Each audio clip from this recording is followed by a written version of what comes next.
ఓం శ్రీ గురుభ్యో నమ. శ్రీ సౌరవి టీవీ ప్రేక్షకులందరికీ నమస్కారం. మనము ఎందరో మహానుభావులతో సజ్జన సాంగత్యం చేస్తున్నాం. ఈరోజు మన అదృష్టం లక్కరాజు నిర్మల గారు. వారు విశ్వనియమాలు అనే పుస్తకం రాశారు. విశ్వనియమాల పుస్తకం రాయక ముందర కూడా వాళ్ళు ఎంతోమందికి కౌన్సిలింగ్ చేస్తూ ఎన్నో సేవా కార్యక్రమాలు చేస్తూ సుపరిచితురాలు. వారి వీడియోలన్నీ యూట్యూబ్లో చాలా మనకి అవైలబుల్లో ఉన్నాయి. వారితో మనం గతంలో కూడా సజ్జన సాంగత్యం చేయడం జరిగింది. ఇప్పుడు మరొక్కసారి మనకు అదృష్టం కలిగింది కాబట్టి వారితో వారి యొక్క జ్ఞానాన్ని మనం తెలుసుకున్నాం. నమస్కారం. నమస్కారం అండి, చాలా సంతోషం. ఇప్పుడు మన ఛానల్ నిరవి నుంచి సౌరవిగా మారింది. అబ్బో సూపర్ అండి. సౌరవి అంటే ఏంటంటే సౌమ్యంగా ఉండేది కూడా అవుతుంది. సౌరశక్తి అనేది ఈ విశ్వంలో కొంతమంది ఏమంటారంటే శక్తివంతమైంది, పవర్ఫుల్ది ఏదంటే సూర్యుడే. సూర్యుడు లేనిది జగత్తే లేదు అని. ఎమ్మెల్సీ రామచంద్ర వాళ్ళ నాన్నగారు ఫస్ట్ ఇంజనీర్ ఇక్కడ హైదరాబాద్లో, జైంట్ కాలేజీకి. ఆయన రోజు నాకు వాకింగ్లో కనబడి సూర్యుడి గురించి, సూర్యుడే దేవుడు, సూర్యుడే విశ్వము, సూర్యుడే సర్వస్వము, సూర్యుడి శక్తితోటే ఈ విశ్వమంతా నడుస్తుంది అని చెప్పడం. ఆయన ద్వారా కొన్ని మాటలు విన్నాను. తర్వాత మా నాన్నగారు అష్టాలోచనలు లక్కరాజు రాఘవరావు గారని, ఆయన దగ్గరికి పేరు పెట్టడానికి ఎవరన్నా వస్తే ఆరనే బీజాక్షరాన్ని తీసుకొని పెట్టండి. రవి, రాజారావు, రామారావు. ఆరనే అక్షరము రక్త బీజాక్షరం, అంటే మన మణిపూరక చక్రాన్ని కూడా యాక్టివేషన్ చేసే బీజాక్షరము. ఆ పేరుతో పెట్టుకుంటే దినదినాభివృద్ధి అనేది అభివృద్ధి చెందినట్టే లెక్క. కాబట్టి మీ సౌరవి ఇక్కడక్కడ లేదు, మొత్తము ఈ విశ్వమంతా వ్యాపించి ఉన్నటువంటి శక్తిగా మారింది. మీ ఇంటర్వ్యూస్ నేను రెగ్యులర్గా చూస్తుంటాను. చాలా మంచి క్వాలిటీనే కాకుండా క్వాంటిటీకి కూడా మీరు విలువ ఇవ్వడం అనేది చాలా గొప్ప విషయం అండి. అందుకనే మీరు రెండోసారి పిలవగానే కూడా భగవంతుడు అవకాశం ఇచ్చి నేను చక్కన రాగలిగాను చాలా రోజుల తర్వాత కూడా. కాబట్టి సౌరవి చాలా దినదినాభివృద్ధి చెందుతూ, ఇంకా సంకల్పంలో లేదు ఫలం, ప్రయత్నంలోనే సఫలం, కల్పనలో నిద్రించక యత్నంతో సాధించని నిరంతరం ప్రయత్నం చేస్తున్న మీరు ఓ దీపం కరిగిపోతూ ఎందరికో వెలుగునిస్తుంది, ఓ దీపం కరిగిపోతూ ఎందరికో వెలుగునిస్తుంది, ఓ రూపం తరిగిపోతూ ఎందరికో ఆదర్శంగా నిలుస్తుంది. అలా దినదినాభివృద్ధి చెందుతూ దివ్యత్వాన్ని పొందాలని మనస్ఫూర్తిగా కోరుకుంటూ ఈ ఛానల్కు నన్ను ఆహ్వానించేందుకు ముందు కృతజ్ఞతలు తెలియజేసుకుంటున్నాను. అమ్మ, మీరు ఎప్పుడెక్కడ మాట్లాడినా కానీ ఆలోచన మారాలి అని. ఆలోచన మారితే ఏమవుతుంది? ఆలోచన ఎలా మారుతుంది మనిషికి? ఆలోచన మారుతుందండి. ఇప్పుడు ఎవరికో ఒక డబ్బు కావాలనుకుందాం, ఫైనాన్షియల్గా కావాలనుకుందాం.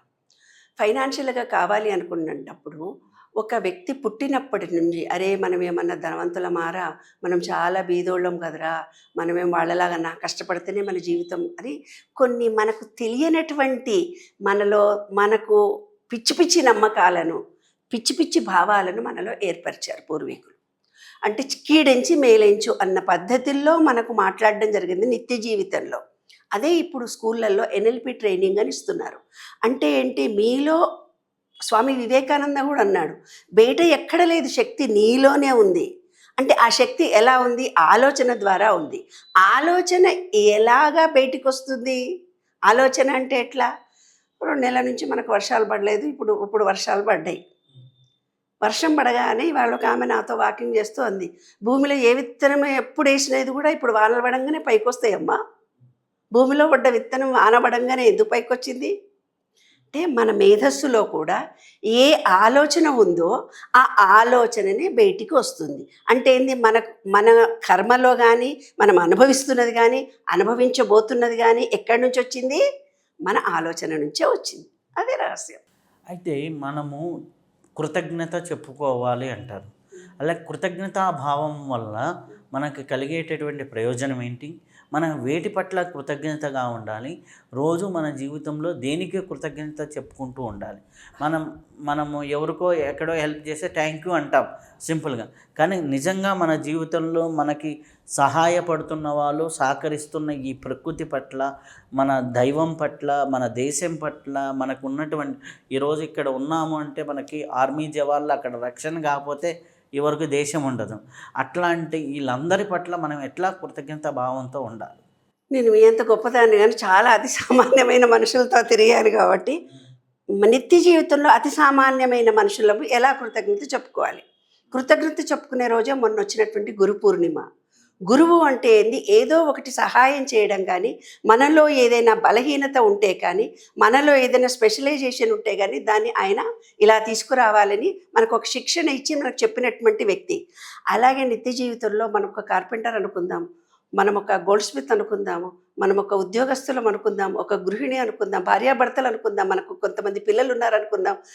అంటే ఒక సంసారంలో మనం ఇవాళ ఇంత ఎత్తుకు ఎదగడానికి మన అన్నదమ్ములు, చుట్టాలు, అమ్మ నాన్న, పూర్వీకుల జీన్స్తో పుట్టాము, వాళ్లకు కృతజ్ఞత చెప్పుకోవాలి.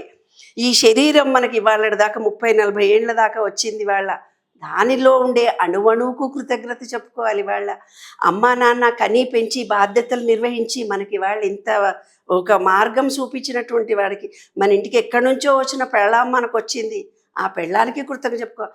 మనం ఎక్కడి నుంచో ఏ ఇంటి నుంచో వచ్చినటువంటి భర్తలు మనల్ని చూసి వాళ్ళ హస్బెండ్స్ ఎంత గొప్పగా మన భార్యల్ని గౌరవిస్తున్నారు, ప్రేమిస్తున్నారు. హిందూ సాంప్రదాయం అంటేనే భార్యాభర్తలు, కుటుంబం అనేది ఎంత గొప్పది కదా. కాబట్టి టీచర్లకి, చెట్టుకి, ఈ భూమి ఉండడానికి భూమి రక్షణ ఇచ్చింది. ఫస్ట్ భూమికి కృతజ్ఞత. తర్వాత 72% నీరు, వర్షాలు సరైన టైంలో పడుతుంది, దానికి కృతజ్ఞత. మన శరీరంలో వాటర్ ఉంది, కృతజ్ఞత. ఈ విశ్వం ఆకాశం ఉంది, కృతజ్ఞత. అంటే శబ్దం మనకు కరెక్ట్గా వస్తుంది, అంటే శబ్దశక్తి శూన్యం నుంచే పుడుతుంది. అట్లా ఈ చుక్కలు, గాలి, ఆకాశము, సూర్యుడు, చంద్రుడు, భూమి, అణువణువు, ప్రతి చెట్టు, ప్రతి ఆకుకూరలు తింటున్నాం మనం. ఏమైనా ఆకుకూరల కృతజ్ఞత చెప్పారా? భూమికి కృతజ్ఞత చెప్పారా? పడుకున్న మంచం ఉంది, మంచానికి ఒక కృతజ్ఞత చెప్పారా? ఒక కంచం లేకుంటే రెండో రోజు ఆ కంచం లేకుంటే అయ్యో కంచం ఎక్కడవా ఎట్లా తింటాం ఎక్కడ అనుకుంటున్నాం. వేడివేడి అన్నం వడ్డించుకోవడానికి ఒక చెంచా కావాలి, దానికి ఎన్నడన్నా కృతజ్ఞత చెప్పుకున్నామా? రోజు వేసుకునే చెప్పులు లేకపోతే మట్టి గాజులు గుచ్చుకుంటాయి, చెప్పులు వేసుకోకుండా ఉండి ఎన్నడన్నా చెప్పుల్ని కడుక్కొని దానికి కృతజ్ఞత చెప్పామా? అట్లా రోజు 100 కృతజ్ఞతలు, 1000 కృతజ్ఞతలు, లక్షల కృతజ్ఞతలు ఎన్నో చెప్పాలి. మన జీవితం మొత్తం కృతజ్ఞతతోటి కూడుకున్నది. ఎప్పుడైతే మనలో ఒక ప్రేమ, ఒక కృతజ్ఞత మనలో పెరుగుతాయి అనుకోనన్న, అప్పుడు విశ్వం స్పందించినటువంటి విశ్వమే మనం అవుతాం, మనమే విశ్వం అవుతుంది. అదే విశ్వరహస్యం. అయితే కృతజ్ఞత మనం ఇన్నిటికి చెప్పుకోవాలి, ఓకే, బాగానే ఉంది. మనం క్షమాపణ దేనికి చెప్పాలి? దేనికోసం క్షమాపణ చెప్పాలి? మనం ఇప్పుడు అంటాం సారీ చెప్పడానికి చాలా ఈగో అడ్డం వస్తుంది. ఆ సారీ ఎవరికి చెప్పాలి? ఇప్పుడు నేను మొన్న ఒక ట్రావెల్ చేస్తున్నప్పుడు ఒక క్యాబ్ డ్రైవర్ అంటున్నాడు, వెళ్తూ ఉన్నప్పుడు వాడి క్యాబ్లో వెళ్తున్నారు, వేరే స్కూటీ వాడు వచ్చాడు, తగిలాడు.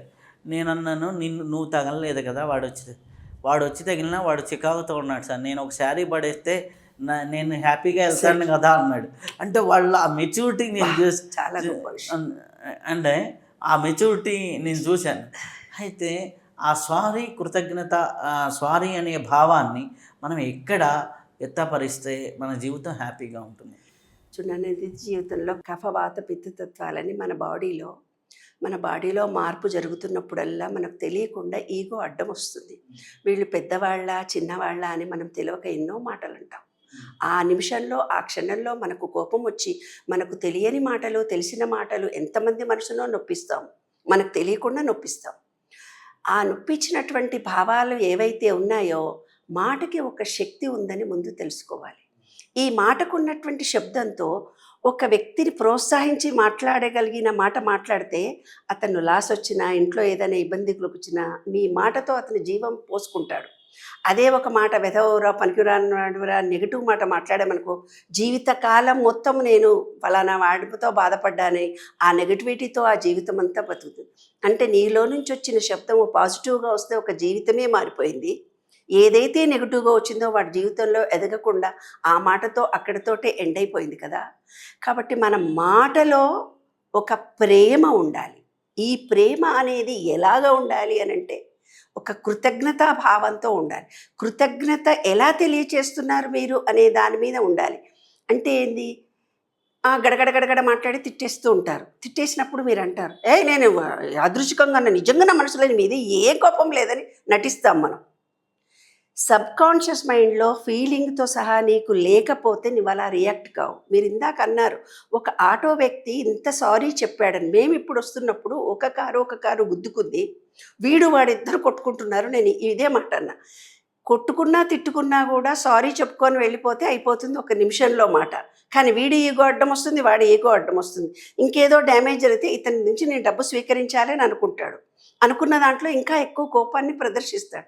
అంటే సెల్ఫిష్నెస్ ఏదైతే మనలో పెరుగుతూ పోతుంటుందో, ఈ మనిషి నాకు ఉపయోగపడతాడా, ఈ డబ్బు నాకు ఉపయోగపడుతుందా, ఈ రిలేషన్షిప్ నాకు ఉపయోగపడుతుందా, ఈ ఉద్యోగంలో నేను అంటే ప్రతిదీ మనం ఒక కమర్షియల్ వేలో చూసినప్పుడు మనలో ప్రేమ కృతజ్ఞత రావు కదా నాన్న. ఏదైతే మనం ఇవాళ అనుభవించగలుగుతున్నామో, మాట్లాడగలుగుతున్నామో, మన మాటనే, కృతజ్ఞతతో కూడుకున్న మాటనే, ప్రేమతో ఉన్న మాటనే ఇవాళ విశ్వాన్ని నడిపిస్తుంది నాన్న. కాబట్టి మన మాట తీరు మారితే, ఆలోచన మార్చుకుంటే మనం మారుతాము. మనం ఎప్పుడనే మారుతామో మన జీవితం మారుతుంది. అదే రహస్యం. అయితే అమ్మ, మనకి చూసినట్లయితే ఇప్పుడు పంచభూత తత్వాలు అంటారు. పంచభూత తత్వాలు మన శరీరంలో బ్యాలెన్స్ అయితే చాలా అద్భుతంగా ఉంటుంది. ఇప్పుడు మనం ఈ యొక్క కార్పొరేట్ జంగిల్లో, అపార్ట్మెంట్ కల్చర్లో ఇలా ఉంటున్నప్పుడు మనకి పంచభూత తత్వాలతో అనుసంధానం ఎలా కుదురుతుంది? నేను 10th ఫ్లోర్లో ఉంటా, నాకు భూమికి సంబంధమే లేదు. అలాగే నేను ఎక్కడో ఉంటా. ఇంత ముందర పల్లెటూరులో ఉన్నప్పుడు నీళ్ళల్లో వర్షం పడితే నీళ్ళల్లో ఆడుకునేవాళ్ళం. ఆ నీళ్ళతో సంబంధం లేదు, ఏదో స్నానం చేసేటప్పుడు అన్నమాట. అంతే తప్పితే ఇంత ముందర ఒక నదీ స్థానాలు ఉండేవి, అప్పుడు నీళ్ళతో బాగా అనుసంధానం ఉండేది. అలా మనము ఇప్పుడు ఉన్న పరిస్థితుల్లో సరైన గాలితో సంబంధం లేదు, అగ్నితో సంబంధం లేదు. ఇంత ముందర భోగి మంటలు ఇట్లా మనకి ఫైర్ అనుబంధం ఉంది. ఇట్లా మనకి ఆ ఎలిమెంట్స్ని మన బాడీలో ఇప్పుడున్న ఈ పరిస్థితుల్లో బ్యాలెన్స్ చేసుకోవాలంటే ఏం చేయాలి? ఆ బ్యాలెన్స్ ఎలా కుదురుతుంది? ఇప్పుడు అనుబంధమే లేనప్పుడు ఎలా కుదురుతుంది అనేది నాకున్నది. దీన్ని ఎట్లా మీరు ఇప్పుడు మీరు అడిగిన క్వశ్చన్ వందల మంది, వేల మంది అనుభవిస్తున్నటువంటి ప్రశ్న. కానీ వాళ్ళ ఇది అని ప్రశ్నగా తెలియకుండా అయోమయంగా బ్రతుకుతున్నారు. నాకేదో కావాలి, ఏదో లేదు, ఏదో లోపం జరిగింది అని అనుకుంటున్నారు.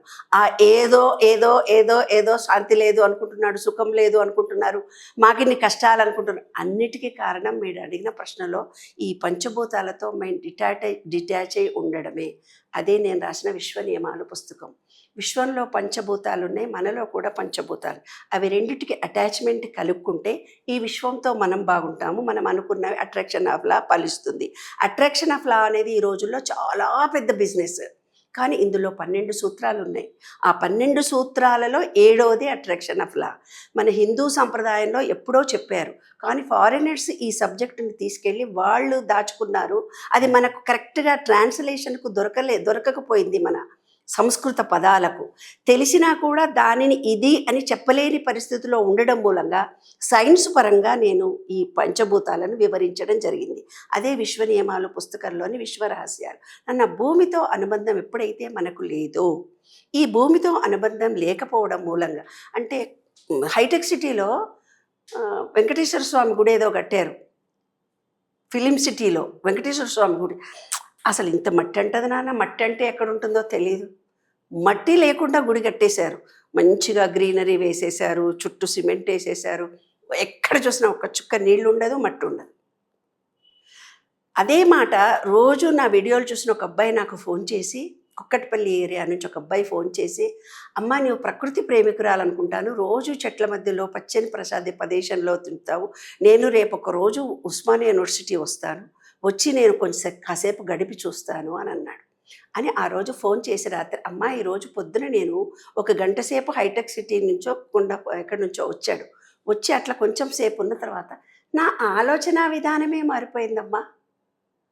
ఒక ప్రేమ, ఒక కృతజ్ఞత ఆటోమేటిక్గా నాలో కలిగింది. ఒక స్థిమితత, బ్యాలెన్స్డ్ మైండ్.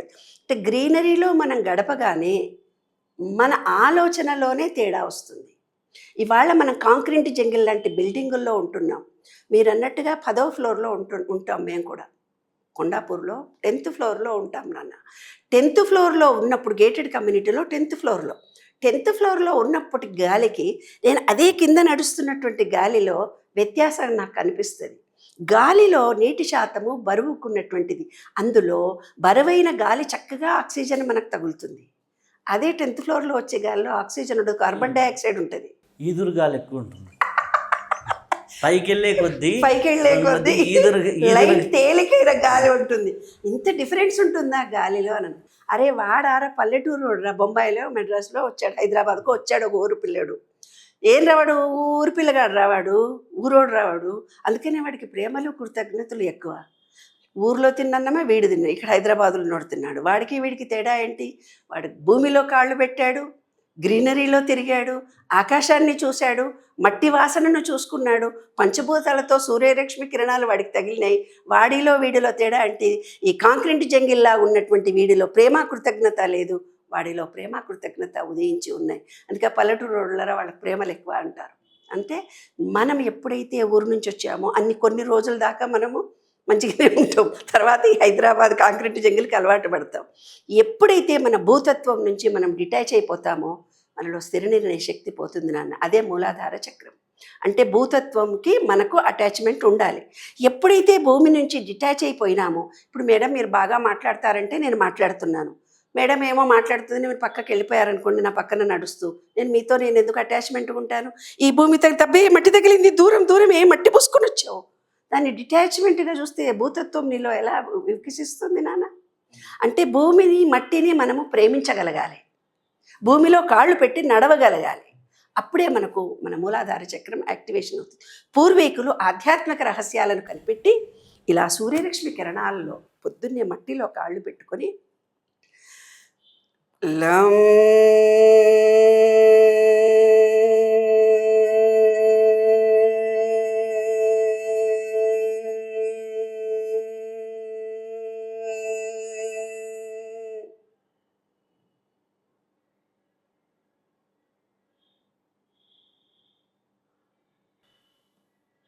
లమ్మని మనం అంటాము. లం బీజాక్షరం మూలాధార చక్రానికి పూర్వీకులు మనకిచ్చినటువంటి యాక్టివేషన్ మంత్రం, కనెక్షన్. సెల్ ఫోన్కు ఛార్జింగ్ పెట్టుకునే ఛార్జింగ్ వైర్. భూతత్వం నుంచి మనకు రావడానికి లమ్ అనేది ఎలా పలుకుతాం? లం బీజాక్షరం లం లం లం లం అంటే కాదు. ఎప్పుడైతే మీరు బ్రీత్ని తీసుకొని గాలిని తీసుకొని మూలాధార చక్రం వరకు లామ్ అనే మీ శ్వాసనే, ఇదంతా శ్వాసకు సంబంధించిందే, రహస్యం అంతా అందులోనే ఉంది, శ్వాసలోనే ఉంది. ఆ లమ్మనే బీజాక్షరం మూలాధారాన్ని చేరుకోవాలి. అక్కడ ఒక రెడ్ బాల్ ఉన్నట్టుగా ఊహించుకోవాలి మన మూలాధార చక్రం. ఆ బాల్ ఉన్నట్టుగా ఊహించుకొని ఆ లమ్మనే బీజాక్షరం నుంచి వచ్చిన శ్వాసను అక్కడ ఆపుకోవాలి. ఆపుకొని ఒక అర సెకండ్ తీసుకుంటే 2 సెకండ్లు ఆపాలి, 2 సెకండ్లు ఆపి మళ్ళీ 1 సెకండ్ వదలాలి. వదలకుండా ఉన్నప్పుడు ఈ పంచేంద్రియాలలో లమ్మనే బీజాక్షరం ద్వారా వచ్చిన వైబ్రేషన్ ఏదైతే ఉందో అది బాడీ మొత్తం యాక్టివేషన్ కలిగించి మూలాధార చక్రం యాక్టివేషన్ జరుగుతుంది. అది సీక్రెట్. అలాగే వం రం యం హం అనే బీజాక్షరం, దీనివల్ల చక్ర శుద్ధి ఆటోమేటిక్గా జరిగిపోతుంది. చక్రాల శుద్ధి జరగటం కాదు, భూమిలో మీరు కాళ్ళు పెట్టారు, మట్టిని ప్రేమించారు, ప్రేమించి చేస్తే అవుతుంది. అందుకనే పూర్వీకులు ఏం చేశారు? వినాయకుడిని పూజ చేయరా బాబు అని అన్నారు. అంటే ప్రతిసారి మట్టిలో చేతులు పెట్టి మనం చాలా అమాయకులమని ప్లేవే మెథడ్లో చెప్పారు. మనం ఏం చేస్తాం? క్యాబరే డ్యాన్సులు పెట్టి పెద్ద పెద్ద వినాయకుడు రెడీమేడ్ కొనుక్కొచ్చి పూజలు చేస్తున్నాం.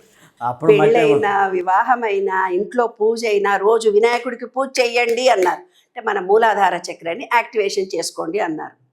మనం ఏం చేస్తున్నాము?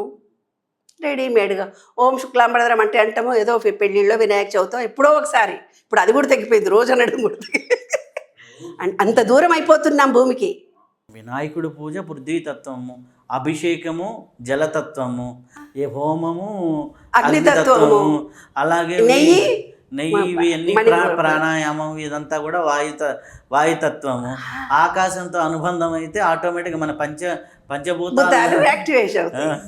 మనకు ప్రతి పూజలో కూడా లం పృథ్వీతత్వాత్మని జలతత్వాత్మికాయ అని మంత్రంలో ముందే ఏదైనా సరే అమ్మవారికి చేసినా కానీ అదే చేస్తాం కదా.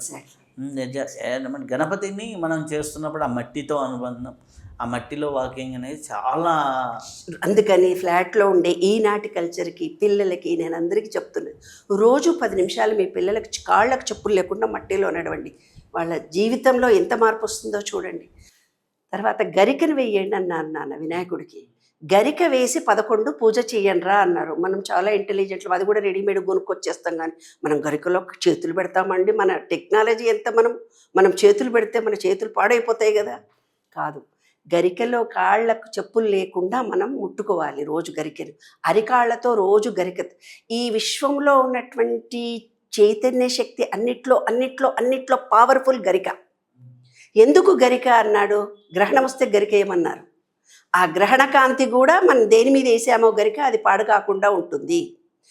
హోమం చేసేటప్పుడు గరిక, ఎవరైనా చనిపోతే గరిక, దర్భ గరిక, అవన్నిట్లో ఆ పవర్ ఉంది కాబట్టే మన పూర్వీకులు ఎండి గరికలో కూడా అంత పవర్ ఉందన్నారు. కాబట్టి రోజు 10 నిమిషాలు గరికలో నడవండి, మీ జీవితమే మారిపోతుంది. మీ చక్రాలలో ఉన్నటువంటి ఈ పంచభూతాల యాక్టివేషన్ జరుగుతుంది. రాహుకేతువులకి మనకి గరికనే కదా సమిధల కింద. రాహుకి గరిక, దర్భని, కేతువుకి గరికని. ఆధ్యాత్మిక చైతన్యాన్ని, నీ మూల చైతన్యాన్ని నిద్ర లేపేది గరిక. గ్రహశాంతుల్లో కూడా అది గరిక. కాబట్టి ఏం చేయాలి? రోజు మనము 10 నిమిషాలు పచ్చటి గ్రీనరీలో కాళ్ళు చెప్పులు లేకుండా మీ పిల్లలు మీరు నడవండి. మీ జీవితం మారిపోతుంది. జుట్టు ఊడిపోదు, మోకాళ్ళు అరిగిపోవు, వెన్నెముక నొప్పులు రావు. బాడీ గ్రావిటేషన్ పవర్ భూమి స్వీకరించాలి. భూమి స్వీకరించకుండా మనం ఎప్పుడు చెప్పులు వేసుకొని సిమెంటు రోడ్ల మీద నడుస్తున్నామే. కాబట్టి మట్టితో మనం అనుబంధం ఏర్పరచుకున్నప్పుడు మన గ్రావిటేషన్ పవర్ భూమి స్వీకరించాలి. స్వీకరించకుండా ఎప్పుడు షూజు అవన్నీ వేసుకొని తిరగడం మూలంగా గ్రావిటేషన్ పవర్ రిఫ్లెక్ట్ అవుతుంది. రిఫ్లెక్ట్ అవ్వడం మూలంగా మనలో మూలాధార చక్రం పనిచేయకుండా అవ్వడం కాదు, బొక్కలు ఊడిపోతున్నాయి, బొక్కలు అరిగిపోతున్నాయి, జుట్టు ఊడిపోతుంది, గోళ్ళు పెరగటం లేదు, స్థిర నిర్ణయ శక్తి లేదు. కాబట్టి మనందరం మొట్టమొదటిసారిగా విశ్వ నియమాలలోని పుస్తకం రాసిన ఆంతర్యం కూడా ఇదేనా? అందరూ చదివి తెలుసుకోండి. మూలాధార చక్రం కావాలంటే మట్టిలో కాళ్ళు పెట్టాల్సిందే, గరికలో కాళ్ళు పెట్టాల్సిందే. అదే లంబీజా. అయితే మనము విశ్వంతో సంభాషిస్తే మనకి ఏదైనా సాధ్యమవుతుంది. విశ్వంతో మనం ఎలా కమ్యూనికేట్ అవ్వాలి? ఇప్పుడు మనం ఓవరాల్గా మాట్లాడేసుకుంటూ ఉంటాం. ఆ ఓవరాల్గా మాట్లాడుకున్నది మనకి విశ్వంతో ఎలా కమ్యూనికేట్ అయితే, కొంతమంది డబ్బులు కావాలంటే యూనివర్స్ ఎంబడే ఇస్తుంది, కొంతమందికి ఇస్తూ ఉంటుంది. ఒరే వాళ్ళు ఏంద్రా అట్లా సంకల్పం పెట్టుకోగానే ఎట్లా వచ్చేస్తుందంట. అసలుకి విశ్వంతో ఎలా సంభాషించాలి? విశ్వానికి సపరేట్ భాష ఉందండి. ఆ భాష ఏమిటంటే ఫీలింగ్తో నీవు ఎప్పుడైతే ఏదైతే ఇస్తావో విశ్వంలో అది ఫలిస్తుంది. ఫీలింగ్తో సహా ఎలా ఇవ్వగలుగుతావు? నీవు ఎప్పుడు చూసినా నీకేంద్రా కింద పడతావురా, నిన్ను పోలీసులు పట్టుకుపోతారా, నువ్వు అన్నం తినకపోతే వాళ్ళు వచ్చి ఇంజెక్షన్ చేస్తారా, నువ్వు మీద నుంచి కింద పడితే కాళ్ళు ఎరుగుతాయిరా. చంటి పిల్లలుగా ఉన్నప్పుడు ఏ పిల్లోడన్నా రోడ్డు మీద నడుస్తూ పరిగెత్తుతుంటే ఎవరో రోడ్డు మీద పోయితే ఆమె కింద పడతావురా అంటది.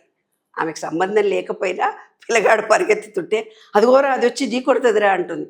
ప్రతి మాట నెగిటివ్నే మాట్లాడతాం, ప్రతి ఫీలింగ్ నెగిటివ్నే. అంటే 14 సంవత్సరాల నుంచి మన సబ్కాన్షియస్ మైండ్ 14 నెలల నుంచి 7 సంవత్సరాల వరకు డెవలప్ అవుతుంది. ఒక చిన్న ఉదాహరణ, ఒక భార్యను హింసిస్తూ వెళ్తుంటాడు ఒక ఆయన. ఇద్దరు లవ్ మ్యారేజ్ చేసుకున్నారు, ఎంత గొప్పగా ప్రేమించుకున్నారు నాన్న. అసలు ఒకళ్ళు లేకుంటే ఒకళ్ళు, కులమతాలు వేరు, ప్రాంతీయతలు వేరు, అన్నీ వేరు. ఇద్దరిని ఒప్పించి నేనే పెళ్లి చేయించాను. ఇద్దరు పెళ్లి చేసుకున్న మతనాడు నుంచి ఆ అమ్మాయి చెక్కి ఏడుస్తుంది. ఏంటంటే నన్ను తిడుతున్నాడు, అరుస్తున్నాడు, నా మీద ఏమేమో చేస్తున్నాడు అని అంటున్నాడు. ఎందుకు అరుస్తున్నావు బాబుని నేను పిలిచి అడిగితే,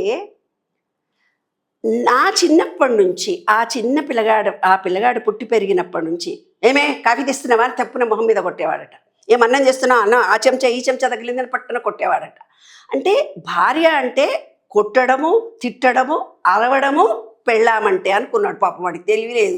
ఈ రోజుల్లో చదువుకున్న పెళ్ళాం ఇది, వీడిని విడిచిపెట్టి ఇంకోటి వెళ్ళిపోతుందని వీడికి తెలియదు. రోజు బెదిరిస్తున్నాడు పెళ్ళాన్ని. అంటే వాడి సబ్కాన్షియస్ మైండ్లో భార్య అంతఃపురం ప్రేమించినప్పుడు నీవు లేకపోతే లేవు, నీ కళ్ళు అందంగా ఉన్నాయి, నీవు అందంగా ఉన్నావు, నేను చచ్చిపోతాను అన్న మనిషి జస్ట్ పెళ్ళి అయిన క్షణం నుంచి ఇతనిలో ఆలోచన బిహేవియర్ మారిందంటే అతని సబ్కాన్షియస్ మైండ్లో భార్య అంటే ఇరిటేట్ కావాలి, గొప్పతనంగా చూడాలి, తనను తక్కువ చేసి మాట్లాడాలి, తనను విమర్శించాలి. మా నాన్న మా అమ్మను అలాగే చూశాడు, నేను అలాగే చూస్తానని సబ్కాన్షియస్ మైండ్లో ఫీలింగ్తో సహా ఉంది అబ్బాయికి. అది ఆ అబ్బాయి ప్రాబ్లం. అబ్బాయి వ్యక్తిగతంగా ఈజ్ వెరీ గుడ్, కానీ భార్య అనగానే ఆ క్యారెక్టర్ చేంజ్ చేసుకొని చూస్తుంది అతని సబ్కాన్షియస్ మైండ్. ఏదైతే ఫీలింగ్తో చూస్తున్నావో అదే నువ్వు యాక్ట్ చేస్తున్నావు కదా. మరి నీ కోరిక తీరాలంటే విశ్వానికి డైరెక్ట్గా చెప్తే అర్థం కాదు. విశ్వానికి ఈ సబ్కాన్షియస్ మైండ్లో నీవు ఎలా అయితే భార్య మీద రియాక్ట్ అయ్యావో అలాగా ఫీలింగ్ నీలో ఏది ఉందో అదే నువ్వు విశ్వం నుంచి ఆకర్షిస్తావు. విశ్వం నుంచి ఆకర్షించాలంటే ఎప్పుడు నెగిటివ్ మాటలే మాట్లాడుతున్నావు. నెగిటివ్ మనుషులే నీ చుట్టూ ఉంటారు. లాస్ అవుతావురా, ఉద్యోగం ఉండదురా, ఏవో పిచ్చి పిచ్చి మాటలు ఆలోచనలు వస్తాయి కదా, వాళ్ళ జీవితం మొత్తం అదే. ఈ సబ్కాన్షియస్ మైండ్లో ఆ నెగిటివ్ ఫీలింగ్ తీసేసుకోవాలి. కొన్ని ఫ్యామిలీస్లో ఏమవుతుంది, నేనే గొప్ప, ఎదుటి మనిషి గొప్ప కాదు, వాడిలో ఈగో ఎంత ఈగో ఉంటుందంటే అంత ఈగో ఉంటుంది, విమర్శిస్తూనే పోతుంది. వాళ్ళకేం మంది సొమ్ము దొబ్బేశారు, వాళ్ళకేం అట్లనే చేస్తారా, ఎంత మంచి చేసినా కూడా విమర్శించేది వాళ్ళ ఫ్యామిలీలో ఉంటుంది. అలాంటి వాళ్లకు విమర్శించేది వాళ్ళ లైఫ్లో ఎదగరు. ఎవరైతే క్రిటిసిజం చేశారో వాళ్లకు కూడా రాదు, నెగిటివ్ మాట్లాడారో వాళ్లకు ఈ విశ్వం స్పందించదు. ఫీలింగ్తో సహా నీ భావాలు ఎలా ఉండాలి. అప్పుల పాలై ఉన్నారు ఒకళ్ళు, అప్పులే తీర్చాలి, కానీ ఫీలింగ్ ఎలా ఉంది, మేము తీరుస్తామా, మాకు ఇల్లు అమ్ముకున్నా కూడా డబ్బులు లేవు, మాకేం తప్పు తీరదు అన్న ఫీలింగ్లో ఉన్నారు. కాబట్టి వాడి జీవితం మొత్తం అప్పులతోటే ఉంటాడు. అప్పు తీర్చేటప్పుడు, అప్పు తీసుకున్నప్పుడు మీ శ్వాసనే చాలా ముఖ్యమైనది. ఇందులో చిన్న సీక్రెట్ చెప్పేస్తాను ఇప్పుడు. అమ్మయ్యా, నేను ఇప్పటికే అప్పు తీర్చిన, అప్పులు చేస్తూ పోయినా, ఇప్పుడు మాత్రమే నాకు గాలి తీసుకుంటున్నా. అప్పు గాలి తీసుకుంటూ అప్పు అన్నాడు, మన జీవితం అంతా అప్పు చేస్తూ పోతాడు. గాలిని వదలాలి. అప్పు చెయ్యను అన్నప్పుడు గాలి బయటికి వదలాలి, అప్పు తీరుస్తున్నా అన్నప్పుడు గాలి పీల్చుకోవాలి. అంటే చిన్న థాట్లో మీ బ్రీత్ లోపలికి పోయినప్పుడు ఎలాంటి ఫీలింగు, బయటికి వచ్చినప్పుడు ఎలాంటి ఫీలింగ్, వైబ్రేషన్. అంటే మాటకొక వైబ్రేషన్ ఉంది, శ్వాసకొక వైబ్రేషన్ ఉంది, వాటర్కొక వైబ్రేషన్ ఉంది, మన శరీరంలో ప్రతి కణానికి ఒక వైబ్రేషన్ ఉంది. ఆ వైబ్రేషన్లో సీక్రెట్ ఇంకోటి చెప్పేనా, ఎవరికైతే దుఃఖము, బాధ, కన్నీళ్లు ఉంటాయో వాళ్ళకే సంతోషం విలువ తెలుస్తుంది, లేకపోతే తెలియదు. ఈ విశ్వం మొత్తం జాయింట్గా ఉంటుంది. సుఖ దుఃఖాలు, రాగద్వేషాలు, రాత్రి పగలు, అన్నా తమ్ములు ఉన్నట్టుగా ఉంటుంది. కాబట్టి దుఃఖం అనుభవిస్తున్న వాళ్ళందరికీ చెప్పే సీక్రెట్ ఏమిటిది, సుఖం వచ్చేది మీకు చాలా ఉందని అర్థము. తర్వాత ఈ విశ్వానికి చెప్పాలి అంటే ఆ లెవెల్ వైబ్రేషన్తో మీరు విశ్వానికి కమ్యూనికేట్ కావాలి. అంటే ఏంది, ఈ చెత్త చెదారం ఎక్కడో పెట్టుకున్నాం కదా మనవన్నీ, అలాంటి చెత్తలన్నీ తీసేసేసి మనం ఎప్పుడు కూడాను ప్రకృతిలో ఒక ప్రేమ, ఒక కృతజ్ఞత, ఏదైతే ఒక ఇల్లు కావాలని ఒక వ్యక్తికి ఉంది, అతనికి ఇల్లు వస్తే అబ్బా నేను ఇంట్లో ఉండి ఎంత బాగా ఎంజాయ్ చేస్తున్నాను నా ఫీలింగ్ని రోజు ఇస్తూ వెళితే అతనికి ఆటోమేటిక్గా ఇల్లు వస్తుంది. ఉదాహరణ నేను ఒకటి చెప్తాను. ఈ అట్రాక్షన్ ఆఫ్ లా ఫలిస్తుందా అంటే, శ్రీదేవి అనేట ఆమె ఒక ఆవిడ అవధానాలు చెప్తుంది మహబూబ్ నగర్లో. మొన్న విజయవాడలో మహాసభలు వెళ్ళినప్పుడు ఆవిడంది, నువ్వు అట్రాక్షన్ ఆఫ్ లా గురించి, విశ్వ నియమాల గురించి చెబుతూ పోతున్నప్పుడు నాకు మా ఇంట్లో ఒక కుక్కకు కాలు ఇరిగిపోతే డాక్టర్ అన్నాడు ఇది ముసలిదైపోయింది, దీనికి అతుక్కోదు అన్నాడు. దానికి ఆ మందో ఈ మందో కట్టి, విశ్వమా ప్లీజ్ వీడి కాలు బాగైంది అనగానే బాగైపోయిందట. అది నడవడం మొదలుపెట్టింది. అబ్బో ఇదేదో బాగానే ఉంది, విశ్వానికి అన్నీ చెప్పుకోవచ్చు, ఫీలింగ్తో సహా అనుకుందట. ఆమెకు అవధానాలు పుస్తకాలు చదవడం ఎడమ కన్నులో హోల్ లాంటిది ఏదో పడిందట. అది చిన్న ఆపరేషన్ అంటూ లేజర్ ట్రీట్మెంట్ ఇస్తే బాగైపోతుంది అన్నాడంట డాక్టర్. ఆమె మందులు వేసి ఇచ్చాడు. ఇంటికి వచ్చి అనంత విశ్వమా ప్లీజ్ నా కన్ను బాగైపోయింది, మా కుక్కకు బాగైపోయింది కాబట్టి నేను పూర్తి సంపూర్ణమైన విశ్వాసంతో ఉన్నాను, బాగైపోయింది అని ఆమె అనుకుందట. ఒక వారం రోజుల్లో ఆ కన్ను కనిపించడం మొదలుపెట్టిందట. మళ్ళీ డాక్టర్ దగ్గరికి వెళ్ళిందట. వెళ్ళి సార్ నా కన్ను నేను చెప్పి నువ్వు ఆ డాక్టరు నేనా, ఇంకా కన్నులో హోల్ ఉందమ్మా, లేజర్ ట్రీట్మెంట్ ఇస్తే కానీ అది బాగా కాదన్నా, ఈ కన్ను చూస్తే ఈ కన్నుకు మందేసి పంపిస్తే రెండు ఒకటేసారి చేస్తే పోతున్నాడు. కాదు సార్ నా మాట వినండి, నాకు నిజంగా కనిపిస్తుంది ఎడమ కన్ను అని రిక్వెస్ట్ చేసిందట. అప్పుడు ఆయన కన్ను చూసి ఓకే అన్నాడట. కాబట్టి ఏది కోరుకున్నా ఇవ్వడానికి విశ్వం రెడీగా ఉంది. ఫీలింగ్తో సహా ఒక నమ్మకము, ఒక విశ్వాసంతో మీరు కోరుకోండి, ఏ కోరికైనా తీరుస్తుంది నాన్న. ఇది 100% కరెక్ట్. ఇంకొక ఉదాహరణ చెప్తాను. నాతో వాకింగ్ వచ్చేది ఒక అమ్మాయి. రోజు వాకింగ్ వస్తూ ఇల్లు నాదైతే బాగుండు, నా అమ్మాయి మనసులో చిన్న పిల్ల, పెళ్లి కాకముందు. ఈ ఇల్లు నాకైతే బాగుండని అమ్మాయి మనసులో ఎప్పుడు ఫీలింగ్తో సహా అనుకునేదట. అనుకొని నా విశ్వనియమాలు అది చూసిన ఆ పిల్లకి పెళ్ళైపోయింది. పెళ్ళైపోయిన తర్వాత ఆ ఇల్లు ఫర్ సేల్ అని ఉందట, వాళ్ళ ఆయన కొనుక్కున్నాడట, అదే ఇంట్లో ఉంటుందట. ఆ అమ్మాయి భలే చెప్తుంది, మేడం మీతో పాటు నేను వాటికి చిన్నప్పటి నుంచి వస్తాను కదా, అప్పుడు రోజు వాకింగ్లో నేను ఇల్లు నాదైతే బాగుండని రోజు ఫీలింగ్తో సహా అనుకునేదాన్ని. నాకు పెళ్ళయింది, వాళ్ళేమో హౌస్ ఫర్ సేల్ అన్నారు, వాళ్ళ పిల్లలంతా యూస్ వెళ్ళిపోయారు, వీళ్ళు కూడా యూస్ వెళ్ళిపోతారట. ఆ ఇల్లు హౌస్ ఫర్ సేల్ అంటే మా ఆయన లోన్ తీసుకున్నాడు, కొనేసుకున్నాడు. అది యాదృష్టికంగా అనుకోకుండా నేను అనుకున్న ఇల్లే నా సొంతమైంది. కాబట్టి మీకు ఏ కోరిక ఉన్నా ఫీలింగ్తో సహా ఇవ్వండి, సక్సెస్ అవుతారు. అదే విశ్వంలోని విశ్వరహస్యం. అయితే మీరు విశ్వం పైన విశ్వాసం ఉంచండి అన్నారు. మనకి విశ్వం పైన విశ్వాసం ఏ విధంగా పెట్టుకోవాలి, విశ్వం పైన విశ్వాసం మనం ఎట్లా పెంచుకోవాలి, ఎలా? ఇప్పుడు నాకు పెద్దది ఏదో ఉంటుంది, అప్పుడు ఏంటి, భౌతిక వాస్తవంలో ఇది ఇంపాసిబుల్ అని ఉంటుంది నా లాజికల్ మైండ్ అనమాట. అంటే ద్వంద్వ భావనలు. అప్పుడు విశ్వం పైన నేను ఎలా నమ్మాలి? నాకేమో పొజిషన్స్ ఇవన్నీ బాగాలేవు. ఇప్పుడు మీరు ఇందనకే చెప్పారు, మీరు ఇందనక చెప్పిన కేసులో ఎవరికి వారు సెల్ఫ్గా మాట్లాడచ్చు. ఇందనక ఆ వైఫ్ అండ్ హస్బెండ్ కేసులో హస్బెండ్ని వైఫ్ మార్చాలి అంటే వాడి థాట్ ప్రాసెస్ని ఎట్లా చేంజ్ చేయొచ్చు? అక్కడ ఈమెకి మార్చలేరు కదా. సో అట్లాంటప్పుడు విశ్వంతో ఎలా నా కాపురం బాగుండాలని పెట్టుకోవాలి, విశ్వంతో నేను ఎలా చేసుకోవాలని పెట్టుకోవాలి, ఈ విశ్వంతో విశ్వాసం ఎలా పెంచుకోవాలి? విశ్వంతో విశ్వాసం పెంచుకోవాలంటే కొన్ని కుటుంబాల్లో అమ్మవారి పూజలు బోనాలు అవుతున్నాయి, అమ్మవారే చాలా గొప్పదని చిన్న వయసు నుంచి మనకి ఏర్పరుస్తారు. కొన్ని వయసులో కొందరి ఏరియాలో, కొందరి ఊర్లలో రాముడే దేవుడు అంటారు. అంటే రాముడి మీదనే విశ్వాసం ఉంచుకోమంటారు. మరి మనకు హరే రామ హరే కృష్ణ వాళ్ళు ఎవరైతే ఉన్నారో వాళ్ళు హరే రామ హరే కృష్ణ, హరే రామ ఆయననే కృష్ణుడు, ఆయననే దేవుడు, ఆయననే సర్వస్వము అని అంటున్నారు. ఒక ఆయన వెంకటేశ్వర స్వామి అంటున్నాడు, ఒక ఆయన వినాయకుడు అంటున్నాడు, కాదు ఒక ఆయన ఆంజనేయ స్వామి అంటున్నారు. మరి వివిధ రకాలైన మనుషులు విశ్వాసంతో వాళ్లకు ఆ దేవుని బాబా బాబా అన్నారు, బాబా దర్శనం కూడా అయిన వాళ్ళు కూడా ఎంతోమంది ఉన్నారు. మనకి దత్త అన్నారు, దత్త దర్శనమైన వాళ్ళు కూడా ఉన్నారు. అంటే ఇదంతా దేనివల్ల నడుస్తుంది? మనుషులలో ఉండే విశ్వాసం వల్లనే విశ్వము స్పందించింది కదా. భగవద్గీతలో మేము ఒకటే మాట చెప్తాడు, నేను విశ్వంలో సర్వాంతర్యామిగా ఉన్న ఒక ఎనర్జీని, నీలో కూడా ఒక ఎనర్జీ ఉంది, నీ తలరాత ఎవరు రాయరు, నువ్వే రాసుకుంటావు. నువ్వు నన్ను రామ అన్నా పలుకుతాను, కృష్ణ అన్నా పలుకుతాను, గురువు అన్నా పలుకుతాను, చెట్టు అన్నా పలుకుతాను, భూమి అన్నా పలుకుతాను, ఆకాశం అన్నా పలుకుతాను, నువ్వు ఏ రూపంలో కోరుకుంటే ఆ రూపంలో నీకు దర్శనమిస్తానని భగవద్గీతలో చెప్పాడు. అంటే విశ్వం అంతా ఒక ఎనర్జీ, మనలో కూడా ఒక ఎనర్జీ ఉంది. ఆ ఎనర్జీని మన నమ్మకాలు, మన విశ్వాసంతో రామ్ రామ్ రామ్ రామ్ అంటే రాముడి రూపంలో వచ్చి మన కోరికలు ఇస్తాడు. అంటే ఇదంతే, విశ్వం ఒక ఎనర్జీ, మనం ఒక ఎనర్జీ అనే విషయం మనకు తేటతెల్లం అయిపోయింది కదా. ఇప్పుడు నీవు ఈ విశ్వాన్ని డైరెక్ట్గా కనెక్షన్ లేకుండా నీకేదన్నా సమస్య వచ్చింది, మంచి భార్య రావాలనో, ఇల్లు రావాలనో, అప్పులు తీరాలనో ఒక ఫీలింగ్ నీలో ఉంది, ఇది జరగాలి అని. కానీ ఏ దేవుడో మీదనో ఒక నమ్మకం ఉంది, ఆ దేవుడిని నమ్మకంతో చేసావు, నీకు ఫలించకపోతే నువ్వు ఆ దేవుడిని పూజ కూడా మానేస్తారు కొంతమంది, దేవుడిని తిడతారు కూడా కొంతమంది దేవుడి విగ్రహాలు కూడా, టాపులు కూడా తీసేస్తారు ఇంట్లో నుంచి. ఈ విశ్వం అనేది మన నుంచి అటాచ్డ్ అయి ఉంది. అంటే విశ్వము అంటే ఏంటో ముందు మనం తెలుసుకోవాలి. విశ్వంలో పాజిటివ్ నెగటివ్ అంటే స్త్రీ పురుష శక్తి ఉంది. అంటే ఏముంది? భూమి విశ్వం అంటే మనకు ఒక మాట చెప్పుకుందామా, కరెక్ట్గా ఎండాకాలము, వానకాలము, చలికాలం వస్తుందా? సూర్యుడు కరెక్ట్గా ఉదయించి అస్తమిస్తున్నాడా? ఎంత లెక్క కట్టి కరెక్ట్గా చెప్పారు. ఫలానా రోజు గ్రహణం పడుతుంది, వదిలిపెడుతుంది, ఇన్ని నిమిషాలని కూడా మన వాళ్ళు చెప్పారా?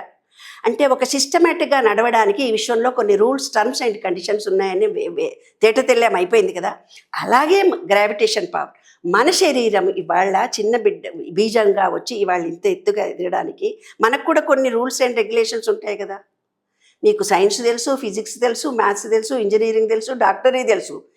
ఈ శరీరము విశ్వంలో పాటు ఈ జన్మకి ఈ మనిషికి కూడా కొన్ని టర్మ్స్ అండ్ కండిషన్స్ ఉన్నాయని మనకు ఎవరు చెప్పలేదు కదా. అందుకే వాళ్ళు ఒకరినొకరు కొట్టుకుంటున్నారు, ఒకళ్ళొకళ్ళు చంపుకుంటున్నారు, భార్యని భర్త చంపుకుంటుందట, తల్లిని కొడుకు చంపుకుంటున్నాడట, ఏమో జరగకూడని విషయాలన్నీ. కానీ ఈ విశ్వం చాలా టెక్నికల్గా మైన మనిషి. ఈ విశ్వం ఏం చేసింది? మనలోనే ఒక సీసీ కెమెరా పెట్టింది. అంటే విశ్వంలో బయట నీవు ఎంత వెతుకొద్దురా భగవంతుడా, మన ఆధ్యాత్మికతలో చెప్పింది, నీలో ఫస్ట్ కాన్సన్ట్రేషన్ చెయ్యి. చిత్తవృత్తి నిరోధ. చిత్తవృత్తి నిరోధ అంటే ప్రతిదీ మనలోనే ఉంది. ఇక్కడ ఒక సీసీ కెమెరా ఉంది. నీవు చేసే తప్పు విశ్వం కనిపెట్టేస్తుంది. నెగిటివిటీ ఇచ్చావా, నెగిటివ్ మనుషులే వస్తారు నీ చుట్టూ అంటున్నాను నేను. పాజిటివ్ ఇచ్చావా, పాజిటివ్. ప్రేమ ఇచ్చావా, ప్రేమ మనుషులే. నీవు ఏదైతే ఫీలింగ్లో విశ్వానికి ఇస్తావో అదే తిరిగి నీ దగ్గరకు వస్తుంది. అదే 8 ఆకారము. అంటే విశ్వాసంతో రామ అంటే రాముడి రూపంలో దర్శనమిస్తుంది ఈ ఎనర్జీ. కృష్ణుడు అంటే కృష్ణుడి రూపంలో దర్శనమిస్తుంది. నాకు కోరికలు ఫలిస్తాయని నమ్మకము, విశ్వాసము ఉంటే ఫలిస్తుంది. ఇంకొకటి, ఈ విశ్వానికి ఫీలింగ్తో సహా ఇవ్వాలి అని అంటాం. ఒక అమ్మాయి వచ్చింది నా దగ్గరికి. ఫస్ట్ నాకేమిటిదంటే మా అమ్మ నాన్నకు ఒక ఇల్లు కావాలి, అదొక కోరిక. ఇంకోటి ఏమిటిదంటే నాకు మంచి మొగుడు రావాలి, కట్నం అడగకూడదు. నాకు 3వ కోరిక ఏముందంటే నాకు ఉద్యోగం రావాలి, మంచి మొగుడు రావాలి, ఇల్లు కావాలి వాళ్ళం. ఈ 3 కోరికలు ఉంటే కన్ఫ్యూజ్ అయిపోతుంది ఈ విశ్వము. ఇప్పుడు మీరు వంట చేస్తున్నారో, మీరు టైపులో ఆధ్యాత్మికతలో ఏదో మా జాతకం చూస్తూ బిజీగా ఉన్నారండి. నేను వచ్చి 3 ప్రశ్నలు వేశాను, ఉండు ఇది చూసిన తర్వాత నీతో మాట్లాడతానని మీరు అంటారు. ఆ విషయం కూడా కన్ఫ్యూజ్ అయిపోతుంది. ఒకే కోరిక కోరుకోవాలి, అది నమ్మకం విశ్వాసంతో ఉండాలి, ఫీలింగ్తో సహా ఇవ్వాలి. మీరు ఏ పని చేస్తున్నారో ఆ పని అయిన తర్వాత ఆగి నేను మాట్లాడాలి. అంటే ఏమిటిది, ఒక అమెజాన్లో ఒక పుస్తకానికి నేను ఆర్డర్ ఇచ్చానండి. ఒక కోరిక విశ్వానికి అడిగి మీరు ఊరుకోవాలి. అవుతుందా కాదా, మళ్ళీ పోస్ట్ మ్యాన్ వచ్చాడా లేదా, అమెజాన్ నుంచి గంటకు వస్తుందా, 2 గంటలకు వస్తుందా, అసలు వస్తుందా రాదా, 50 డౌట్లు పెట్టుకుంటే కాదు.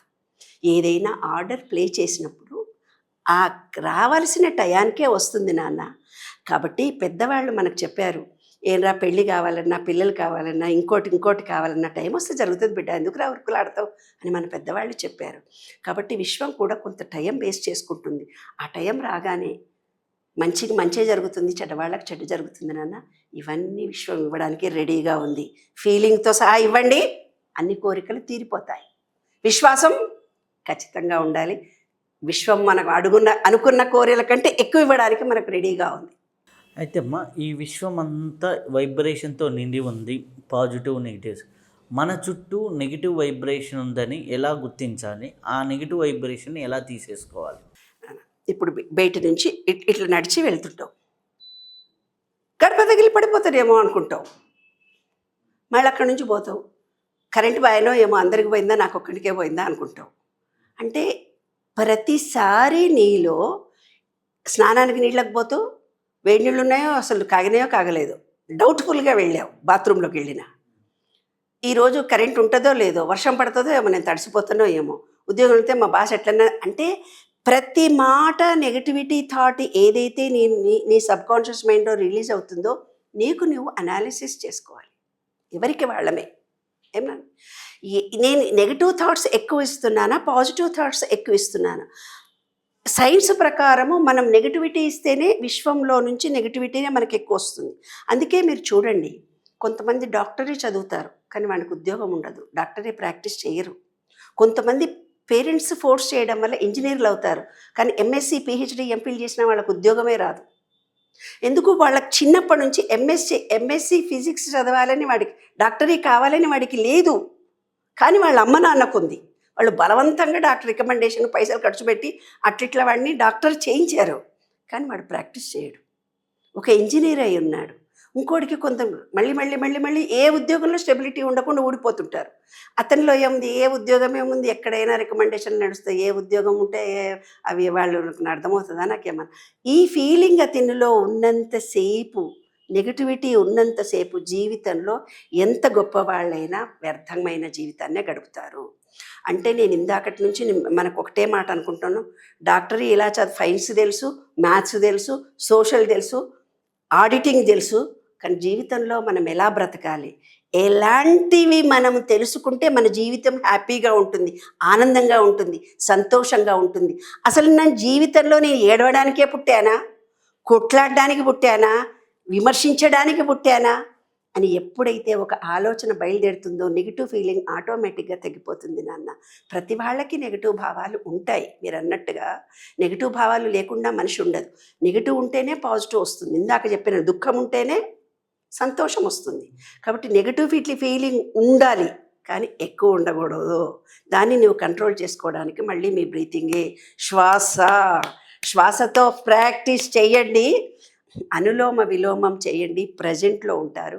నా ఆలోచనలను నేను కంట్రోల్ చేసుకోగలను, నా ఆలోచనలు నాలో ఉన్నాయి అని శ్వాసను గమనిస్తూ పోతే ఎప్పుడైతే నెగిటివ్ ఆలోచన ఉందో అది శ్వాస మీదకి ధ్యాస వెళ్ళగానే మీ శ్వాస ద్వారానే వాళ్ళు హ్యాపీగా ఆనందంగా అందుకని ప్రజెంట్లో ఉండగలరు. అందుకని దాంట్లో అందరినీ మాస్టర్ చేయడానికి ఇప్పుడు 11 days Exactly. ప్రోగ్రామ్ కోర్స్ కూడా వెరీ చేస్తాం. గుడ్. ఎప్పుడండి? ఇప్పుడు ఆల్రెడీ 2 batches అయిపోయినాయి. ఓకే. బ్యాచ్కి 60-70 మెంబర్స్ని తీసుకొని ఆన్లైన్లోనే వా, ప్రతిరోజు ఈవినింగ్ 7 to 9. చాలా సంతోషం నాన్న. అందరికీ తెలియాలి. మీరు రాసిన పుస్తకం కూడా చాలా గొప్పది శ్వాస మీద. ఎన్ని రకాలైన ఉపమానాలు ఇచ్చారు, ఎన్ని రకాలైనటువంటి భావాలను ఎక్స్ప్రెస్ చేశారు. శ్వాస అంటే ఏదో గాలి అని అనుకుంటున్నారు, కానీ దాంట్లోనే ఆంతర్యరహస్యం ఉంది, విశ్వమంతా శ్వాసలోనే దాగి ఉంది అని. చాలా గొప్ప పుస్తకం నాన్న మీది. చదివానండి ఉన్నా. అది మీరు ట్రైనింగ్ ఇస్తున్నారంటే ఈనాటి జనరేషన్కి మీరు ఇస్తున్నటువంటి ఒక వరం అది. అంటే మనకి స్వరయోగం దగ్గర నుంచి మొదలుపెట్టి ఇడా, పింగళ, సుషుమ్నలో ఎట్లా యాక్టివేట్ చేసుకోవాలి, దానికి ఏ ముద్రలు వేసుకోవాలి, మళ్ళీ పైకి వెళ్ళినటువంటి సుషుమ్న శక్తిని అక్కడే ఉంచి ఆధ్యాత్మికంగా ఉండి వైరాగ్యంలో పడకుండా మళ్ళీ తీసుకొచ్చి వైభోగంగా ఎలా, అంటే వైరాగ్యాన్ని వైభోగాన్ని ఎలా బ్యాలెన్స్ చేసుకోవాలి అనే విషయాలు మొత్తం, అంటే ఒక్కొక్క రోజు ఒక్కొక్క టాపిక్ లాగా తీసుకొని పంచప్రాణాలు, దశవాయువులు, మనం ఏం పని చేస్తున్నప్పుడు ఏ శ్వాస చేయాలి, స్టూడెంట్ పరీక్షకి వెళ్తున్నాడు వాడు ఏ శ్వాస చేసుకుంటే రైట్ నాస్టల్ ఉందనుకో వాడికి స్ఫురణాశక్తి పెరుగుతుంది. ఇప్పుడు ఒకడున్నాడు ఇందనక మన క్లాసులోనే అప్పు తీసుకునేటప్పుడు లెఫ్ట్ నాస్టల్ ఉందనుకో, లెఫ్ట్ నాస్టల్ ఉంటే వాడు పృథ్వీ తత్వంలోకి వచ్చేస్తాడు, అంటే అప్పు కడుతూనే ఉంటాడు, కడుతూనే ఉంటాడు. అదే అప్పు తీసుకునేటప్పుడు సూర్యస్వరం ఉందనుకో టెంపరీ ఎక్స్చేంజ్. అదే అప్పు ఇస్తున్నప్పుడు వీడు చంద్రనాడులో ఉండి ఇచ్చాడు అనుకో వాడికి ఎప్పుడు అప్పు రాదు. సో ఇట్లాంటి ట్రిక్స్ కొద్దిగా చెప్తూ, అంటే ప్రాక్టికల్గా, అంటే ఒక చిన్న గ్రూప్తో, ఎందుకంటే ఎక్కువ మందిని కమ్యూనికేట్ కాకుండా చేస్తూ వస్తున్నాను. మంత్లీ ఒక బ్యాచ్ లాగా చాలా మంచి. అందరికి ఈవినింగ్ టైం 7 to 9 అనేది ఇండియా వాళ్ళకి, ఇతర దేశాల వాళ్ళకి అందరికీ బాగుంటుంది. చాలా బాగుంది. అయితే అమ్మ, మనకి ఇప్పుడు ఈ రోజుల్లో ఒత్తిడి అనేది ఎక్కువైపోయింది. ఒత్తిడి అనేది మానసిక ఒత్తిడి. చాలామంది నిద్ర ఒత్తిడితో ఇప్పుడు ఆఫీస్ లగేజ్ అంతా తీసుకొచ్చి బ్రెయిన్ మీద వేసుకుంటారు. పండుకుంటే ఈ స్టోరీలే వస్తాయి. అంటే కూల్ అనేది కాదు, మైండ్ కూల్ కాదు. మైండ్ కూల్ కాకపోతే నిద్ర రాదు. ఇప్పుడు ఈ నిద్ర బ్యాలెన్స్ చేసుకోవాలంటే అఫర్మేషన్స్ ఏమైనా చేసుకోవాలా, ఎలా ఆ బ్యాగేజ్ని వదిలించుకొని నిద్ర సమస్య నుంచి బయటపడాలి? నిద్ర అనే సమస్య నాన్న 99% ఎక్కువ ఉంది. మేము నిద్ర పట్టలేదని మా పిల్లలు చెప్తే మేము చిన్నోళ్ళ మాకే నిద్ర పట్టట్లేదని చెప్తారు. 60-70 ఏళ్ళ కంటే శారీరకంగా కొంత శరీర అవయవాల్లో మార్పు కలిగి యంగ్ వయసులో నిద్రపోయినంత నిద్ర మాకు రాదు, తగ్గిపోతుంది మా నిద్ర. అలాగే ఈనాటి కాలం పిల్లలు ఎప్పుడైతే సెల్ ఫోన్లు చూడడం 24 గంటలు, తర్వాత ల్యాప్టాప్ల మీద పని చేయడాలు, ఆ స్క్రీన్ మీద ఎప్పుడైతే పని చేస్తూ పోతుంటారో, ఏదైతే మనకు నిద్రకు రావాల్సినటువంటి ఎంజైమ్స్ ఏవైతే ఉన్నాయో అవి చచ్చిపోతున్నాయి. ఆ ఎంజైమ్స్ అన్నీ చచ్చిపోతున్నాయి. కాబట్టి ఒరిజినల్గా నిద్ర రావటం లేదు. కాబట్టి ల్యాప్టాప్లో ఉద్యోగాలు చేసినా, ఏవైనా ఆ ఇంట్లో ఏవో అనుకోని సంఘటనలు జరిగినా, మన రిలేషన్షిప్స్ అనుబంధాల్లో ఏవో ఇబ్బందులు వచ్చినా, ఆర్థికమైన ఇబ్బందులు వచ్చినా, వాటినే పదే తలుచుకోకుండా ధ్యానం చేసి ప్యూరిఫై చేసుకో అని అన్నారు మన పెద్దవాళ్ళు. ధ్యానంతో మనసును ప్యూరిఫై చేసుకో అని అన్నారు. కాబట్టి ఈ పంచభూతాలతో నిరంతరము సెల్ ఫోను, ల్యాప్టాప్తో ఉన్నవాళ్ళు కనీసము 6 గంటలు వర్క్ చేయాలంటే ఒక 20 minutes అన్నా బ్లాకేజెస్ ఇచ్చి ఈ పంచేంద్రియాలను 20 minutes రెస్ట్ ఇవ్వాలి. ప్రతిరోజు 1 గంటకి 10 నిమిషాలు కానీ 5 నిమిషాలు కానీ రెస్ట్ ఇవ్వాలి. కళ్ళు మూసుకోవాలి. ఆ సెల్ ఫోను, ల్యాప్టాపు ఏదీ లేకుండా మనసును ప్రశాంతం పెట్టుకోవాలి. ఆ రోజు మనకి ఇంట్లో అనుకోని ఒక భయంకరమైన సంఘటన జరిగింది. ఎవరో మనం తిట్టడం కానీ, ఎవరో అనుకోని సంఘటన, ఏదో వైర్యం ఏర్పడి చాలా గొడవ జరిగింది. ఆ రోజు మీరు పడుకోగానే ఇక్కడ స్క్రీన్ మీదంతా పొద్దున జరిగిందంతా ఇంకో టీవీ ఆన్ అవుతుంది. అప్పుడు స్టార్ట్ అవుతుంది. ఎట్లా గొడవ జరిగినాము, ఏం జరిగినాము, వాళ్ళతో మనం ఏం మాట్లాడాం, మనం వాళ్ళతో ఏం మాట్లాడాం. ఇది రిపీటెడ్గా సబ్కాన్షియస్ మైండ్లో తిరుగుతూ ఉన్నప్పుడు కూడా నీకు డీప్ స్లీప్ రాదు. ఈ అట్రాక్షన్ ఆఫ్ లా ఫలించాలి అని అంటే అందరికీ కూడా డీప్ స్లీప్ మినిమం 6 hours పడుకుంటేనే మీకు అట్రాక్షన్ ఆఫ్ లా ఫలిస్తుంది, లేకపోతే ఫలించదు. సీక్రెట్ కూడా అదే. అంటే ఏం చేయాలి? డీప్ స్లీప్ కంపల్సరీ మనిషి పోవాలి.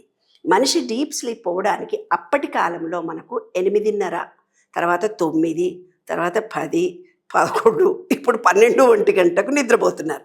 లైఫ్ సర్కిల్ ఏమైపోయింది? మీ నిద్రపోయే టైం తగ్గించేసింది 10, 11. అంటే ఎప్పుడైతే ఈ విశ్వంలో సూర్యుడు ఎప్పుడు ఉదయిస్తాడో అప్పుడు మనం లేవడంతో, సూర్యుడు ఎప్పుడు అస్తమిస్తాడో అప్పుడు మన నిత్య జీవితంలో తినే ఆహారం కానీ, పడుకునే వ్యవహారం కానీ అన్నీ ఒకదానికొకటి లింక్గా ఉన్నాయి. ఇప్పుడు కుడిని ఎడమ చేసినాం, మనం ఎడమను కుడి చేసేసినాం. ఇంట్లో వండుకొని తినాలరే బిడ్డల్లారా అంటే రోడ్డు మీద దోశలు వేస్తూ ఆడ 1, 2 జరుగుతుంటాయి, అక్కడ ఎవడో తూ అని ఉమ్మేస్తుంటాడు. కానీ రోడ్డు మీద దోశ మాత్రం సూపర్ టేస్ట్ ఉంటుంది మనకి. అంటే జీవన విధానంలో ఫుడ్ అనేది ఎవరు చూడకుండా మడితో ఉండాలి. సూర్యరశ్మి కిరణాలు తగిలితే దానికి ఎనర్జీ వస్తుంది. ఇంట్లో వాళ్ళే వండుకుంటే ప్రేమతో చేస్తారు కాబట్టి. ఇప్పుడు బయటి ఫుడ్ తినడం మూలంగా కామ్నా పైసలు ఎట్లు వస్తాయి, పైసలు వేస్తూ వస్తాయి అని బిజినెస్ చేస్తాడు. వాడు దోశలు ఇడ్లీలు వేసినోడు పైసలు పైసలు పైసలు అనుకుంటాడు. వాడు ప్యూరిటీ ఉపయోగించాడు. మైండ్, హార్ట్ ఏది, ఇచ్ఛాశక్తి, జ్ఞానశక్తి, క్రియాశక్తి ఏది ఉండదు వాడికి. ఏదో నాకు డబ్బులు కావాలని ఒక ఏం తప్ప వాడు దోశలు వేయడు. అదే దోశలు మనం తిన్నాం. నిద్ర రాదు. ఏం పని చేస్తున్నామో స్క్రీన్ మీద మనకు వచ్చింది, నిద్ర రాదు. ఎప్పుడు స్క్రీన్ మీద కూర్చున్నప్పుడు మన ఎంజైమ్స్ నశించినాయి, నిద్ర రాదు. అట్లాగా ఫిజికల్గా ఉన్నటువంటి మన శరీరాన్ని ఎంత యాక్టివ్గా ఉంచుకోగలిగితే అంత బాగా స్లీప్ వస్తుంది. కానీ ఒక సాఫ్ట్వేర్ ఇంజనీరో, ఒక ఉమెనో బయట నుంచి వస్తూ ఆఫీస్లో వాళ్ళ బాగా అలసిపోయానని థాట్ రిలీజ్ చేస్తుంది. ఆమె ఇంటికి వచ్చే వరకు నిజంగా అలసిపోతుంది. నేను ఎంత పనినైనా చంటి బిడ్డ ఏడుస్తున్నప్పుడు అంత అలసిపోయిన ఆమె కూడా ఇంటికి వచ్చి పిల్లకు పాలిస్తుంది, తయారు చేస్తుంది, అన్నీ చేస్తుంది. అంటే ఇది నేను తప్పదు అనుకున్నప్పుడు ఆమె శరీరం చక్కగా సపోర్ట్ చేస్తుంది. అంటే ఏంది? నీ ఆలోచనకి ఏ ఆలోచన నువ్వు చేస్తున్నావో ఈ బాడీ అలా రియాక్ట్ అవుతుంది. కాబట్టి ఏం చేయాలి? ఫిజికల్గా నువ్వు ఎంత పనిని చేసినా శరీరం అలసిపోదు నాన్న. అది సీక్రెట్. కాలం లేదు నాకు, కాలం ఎక్కడుంది, టైమే లేదు అంటున్నాం. నిజంగా టైం ఉండదు. ఉన్నది అనుకునేవాడికి ఉంటుంది కాలము, లేదు అనుకునే వాళ్లకు ఉండదు. స్పీడ్గా జరిగిపోతుంది కాలం అని కొంతమంది ఫీలింగ్తో ఉంటారు. అంటే ఏంది? కాయలు తెచ్చి పండు చేసుకొని గబగబా తినేస్తున్నాం. అన్నీ అంతే. పిల్లలు తొందరగా మెచ్యూర్ అవుతున్నారు, పండ్లు కూడా తొందరగా మెచ్యూర్ అవుతున్నారు. ఇప్పుడు మేము 60 ఏళ్ళు, 70 ఏళ్ళు, 90 ఏళ్ళోళ్ళు బాగున్నారమ్మా, నీకు ఇంకా 65ఏనా అని నన్ను ఎవరో 2-3 అడుగుతారు. అట్లా 90 ఏళ్ళోళ్ళు కూడా ఇప్పుడు బాగానే ఉన్నారు. ఎప్పుడైతే ఫాస్ట్ వచ్చిందో 35 ఏళ్ళకే బొక్కలు అరిగిపోతున్నాయి. 40 ఏళ్లకు, 50 ఏళ్లకు వయసు తరిగిపోయింది. రాని రోగాలంటూ ఏవీ లేవు. దానికి కారణాలు ఏమిటిది? నిద్ర సరిగ్గా లేకపోవడము, ఆలోచనను కంట్రోల్ చేసుకోకపోవడము, మనం తినే ఆహారం సరిగ్గా ఉండకపోవడము. వీటన్నిటి బట్టి శరీరము, మనస్సు, ప్రకృతి ఒక లయలో ఉంటాయి. వాటిని గురించి ఈ శరీరము ఫిజికల్గా వర్క్ చేస్తున్నంతసేపు ఇంకేదో చేయాలి, ఇంకేదో కనుక్కోవాలి, బయట చేయాలి. ఆర్టిఫిషియల్ ఇంటెలిజెన్సీ మనుషులు కనుక్కున్నదే కదా, కంప్యూటర్ కూడా మనుషులు కనుక్కున్నదే కదా, అంతరిక్షంలోకి వెళ్ళాలనుకున్నది కూడా మనుషులు కనుక్కున్నదే కదా.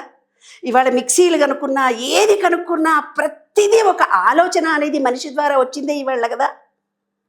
కానీ సెల్ ఫోన్ చూస్తూ నిన్ను నీవు కోల్పోయావు. మనం చేసిన వస్తువులతో మన శరీరాన్ని, మన మనసును, ఈ ప్రకృతిని మర్చిపోయాం. ఆ మర్చిపోవడం వల్ల దానికి బానిసలమయ్యాం. కాబట్టి ప్రతి ఒక్కళ్ళకు నేను చెప్పేది ఇదే: ప్రకృతిని ప్రేమించండి, ప్రకృతిలో జీవించండి. ఫిజికల్గా ఎంతవరకు అన్నా చేయొచ్చు. కాలం అనేది మన చేతుల్లోనే ఉంది. కాబట్టి ఇలాంటి కొన్ని సీక్రెట్స్ తెలుసుకోవాలి నాన్న. జీవితం అనేది మనకు భగవంతుడు ఇచ్చాడు. కష్టాలు అనుభవించడానికి కాదు, బాధలను అనుభవించడానికి కాదు, తర్వాత ఏవో రిలేషన్షిప్లో గొడవలు పెట్టుకోవడానికి కాదు. ఈ జన్మలో వాటిని తొలగించుకొని కొత్త కర్మను చేయడానికి వచ్చింది. కాబట్టి మనసును ప్రకృతితో మమేకం చేసినప్పుడు ఇవన్నీ చాలా చిన్న విషయాలు. చక్కగా నిద్ర వస్తుంది, ఎందుకు రాదు? అనవసరమైన విషయాలలోకి ఎంట్రీ అయిపోయి మీరు పని చేసుకోండి. ఎందుకంటే టెక్నాలజీ మారింది. ల్యాప్టాప్ మీద మీరు ఉద్యోగం చేయాలి, దాన్ని ఉపయోగించుకోవాలి. కానీ మీ శరీరాన్ని కూడా 10 నిమిషాలు రెస్ట్ ఇవ్వాలి. కళ్ళు చెవులు ముక్కు మూసుకోవాలి. కొంచెం మెడిటేషన్ చేయండి. మీరు రాసిన పుస్తకాలు లాంటి బ్రీత్ చదువుకోండి. నేను రాసిన పుస్తకాలు అంటే విశ్వ నియమాల విశ్వరహస్యాలు తెలుసుకోండి. జీవితం మారిపోతుంది నాన్న. చాలా చిన్న విషయమే, కానీ నీవు బతకడానికి ఇవి అవసరం రా అని చెప్పినటువంటి మహానుభావులు మనకు లేకపోవడం మూలంగా ప్రతి వాళ్ళం తప్పు చేస్తున్నాం నాన్న. అంతే, అంతకంటే ఎక్కువ ఇంకేం లేదు. కానీ డీప్ స్లీప్ ఉంటేనే అట్రాక్షన్ ఆఫ్ లా ఫలిస్తుంది, లేకపోతే ఫలించదు. ఇటు శ్వాసని ఇటు విశ్వ నియమాలను రెండు కలిపినప్పుడే అవుతుంది. అంటే సమాజానికి మీరు అవసరం, నేను అవసరం. తప్పకుండా అవి చాలా మంచి పుస్తకాలండి. అవి అద్భుతంగా భగవంతుడు మన చేత రాయించాడు. మనమేం పెద్ద గొప్పవాళ్ళం కాదు, మనమేమేదో పెద్ద గొప్ప పండితులం కాదు. కానీ రేపటి జనరేషన్కి అది అవసరము అని మన చేత విశ్వం ఇప్పించినటువంటి ఒక పరిక్రియ, చిన్న పని చేయించాడు మన చేత, అంతే. అయితే నేను మొన్న ఒక టెంపుల్ దగ్గరికి వెళ్ళినప్పుడు ఊరక మామూలుగా రిలాక్స్డ్గా ఉంది. ఆడ మంచి బండ ఉంది, మంచిగా అంటే మనకి తెలుసు కదా కొండ రాళ్ళు ఉంటాయి. ఆ రాయి మీద పండుకుంటే వెన్నుపూస ఎంత రిలాక్స్ అనిపించిందో అంత రిలాక్స్ అనిపించింది. ఆ రిలాక్స్ అనిపించిన తర్వాత అబ్బా బాగుంది అనేసి అలా పండుకున్నా. మనతో పాటు వచ్చిన డ్రైవర్ కానీ సార్ ఎప్పుడో పండుకుంటాడులే అని వాళ్ళు కూడా వదిలేసారు. గట్టిగా కళ్ళు తెరిచి చూసేసరికి 2 గంటలు అయింది. అంటే 2 గంటల సేపు తెలియకుండా ఒక ఆ బండ వెన్నెముక అలా రిలాక్స్ అయిపోయి మీకు ఎంత అనమాట. తెలియకుండానే ఎంత ఎనర్జీతో లేచానంటే ఆ 2 నిమిషాలు, అది కూడా ఎట్లా వేరే వాళ్ళు ఏదో మైక్లో సౌండ్ చేస్తే అప్పుడు వెలిగిందంటే ఒక అంటే ఆ బండ మీద పండుకున్నది, ఇంట్లో బెడ్ మీద పండుకున్న ఇది లేదు. ఆ బండ నన్ను ఎంత హీల్ చేసింది అంటే దాంట్లో సూర్యకిరణాలు ఉన్నాయి, గాలి వెలుతురు ఉన్నాయి. ఆ బండ మీద పండుకున్నప్పుడు అసలుకి ఆ అద్భుతం అంటే నేను ఎక్కడికి వెళ్ళినా అబ్బా బండ మీద పండుకుంటే ఎంత బాగుందా. ప్రకృతి రహస్యం ఉంది అవన్నీ, ప్రకృతిలో ఉన్న రహస్యాలు అవి. కాబట్టి మట్టిలో కాళ్ళు పెట్టండి, నీళ్ళల్లో. పిల్లలు లేరంటారు నాన్న చాలామంది నా దగ్గరికి వచ్చి, మాకు పిల్లలు పుట్టడం లేదమ్మా ప్లీజ్ మాకేమన్నా. బొడ్డు వరకు నీళ్ళల్లో మునగాలి రోజు. అంటే స్విమ్మింగ్ పూల్లో స్విమ్మింగ్ రాకపోయినా పర్వాలేదు, బొడ్డు వరకు 20 మినిట్స్ వామ్ వాటర్లో పడుకోబెడతారు. నేచర్ క్యూర్లో టబ్లో పడుకోబెడతారు బొడ్డు వరకు నీళ్లు పెట్టి. ఈ బాత్ టబ్ అంటారు. ఈ బాత్ అట్లా బాత్ చేయాలి వామ్ వాటర్లో. పైల్స్ ఉంటాయి కదా నాన్న, ఆ పైల్స్ ప్రాబ్లం కూడా తగ్గడానికి, పైల్స్ క్యాన్సర్ ఉంటుంది, మోషన్ ఫ్రీ కాదు, వాళ్ళకు కూడా టబ్బు బాత్ చాలా ఉపయోగపడుతుంది, బొడ్డు దాకా నీళ్ళు. పీరియడ్స్ ముందర అమ్మాయిలకు కూడా కడుపులో నొప్పులు చాలా వస్తాయి.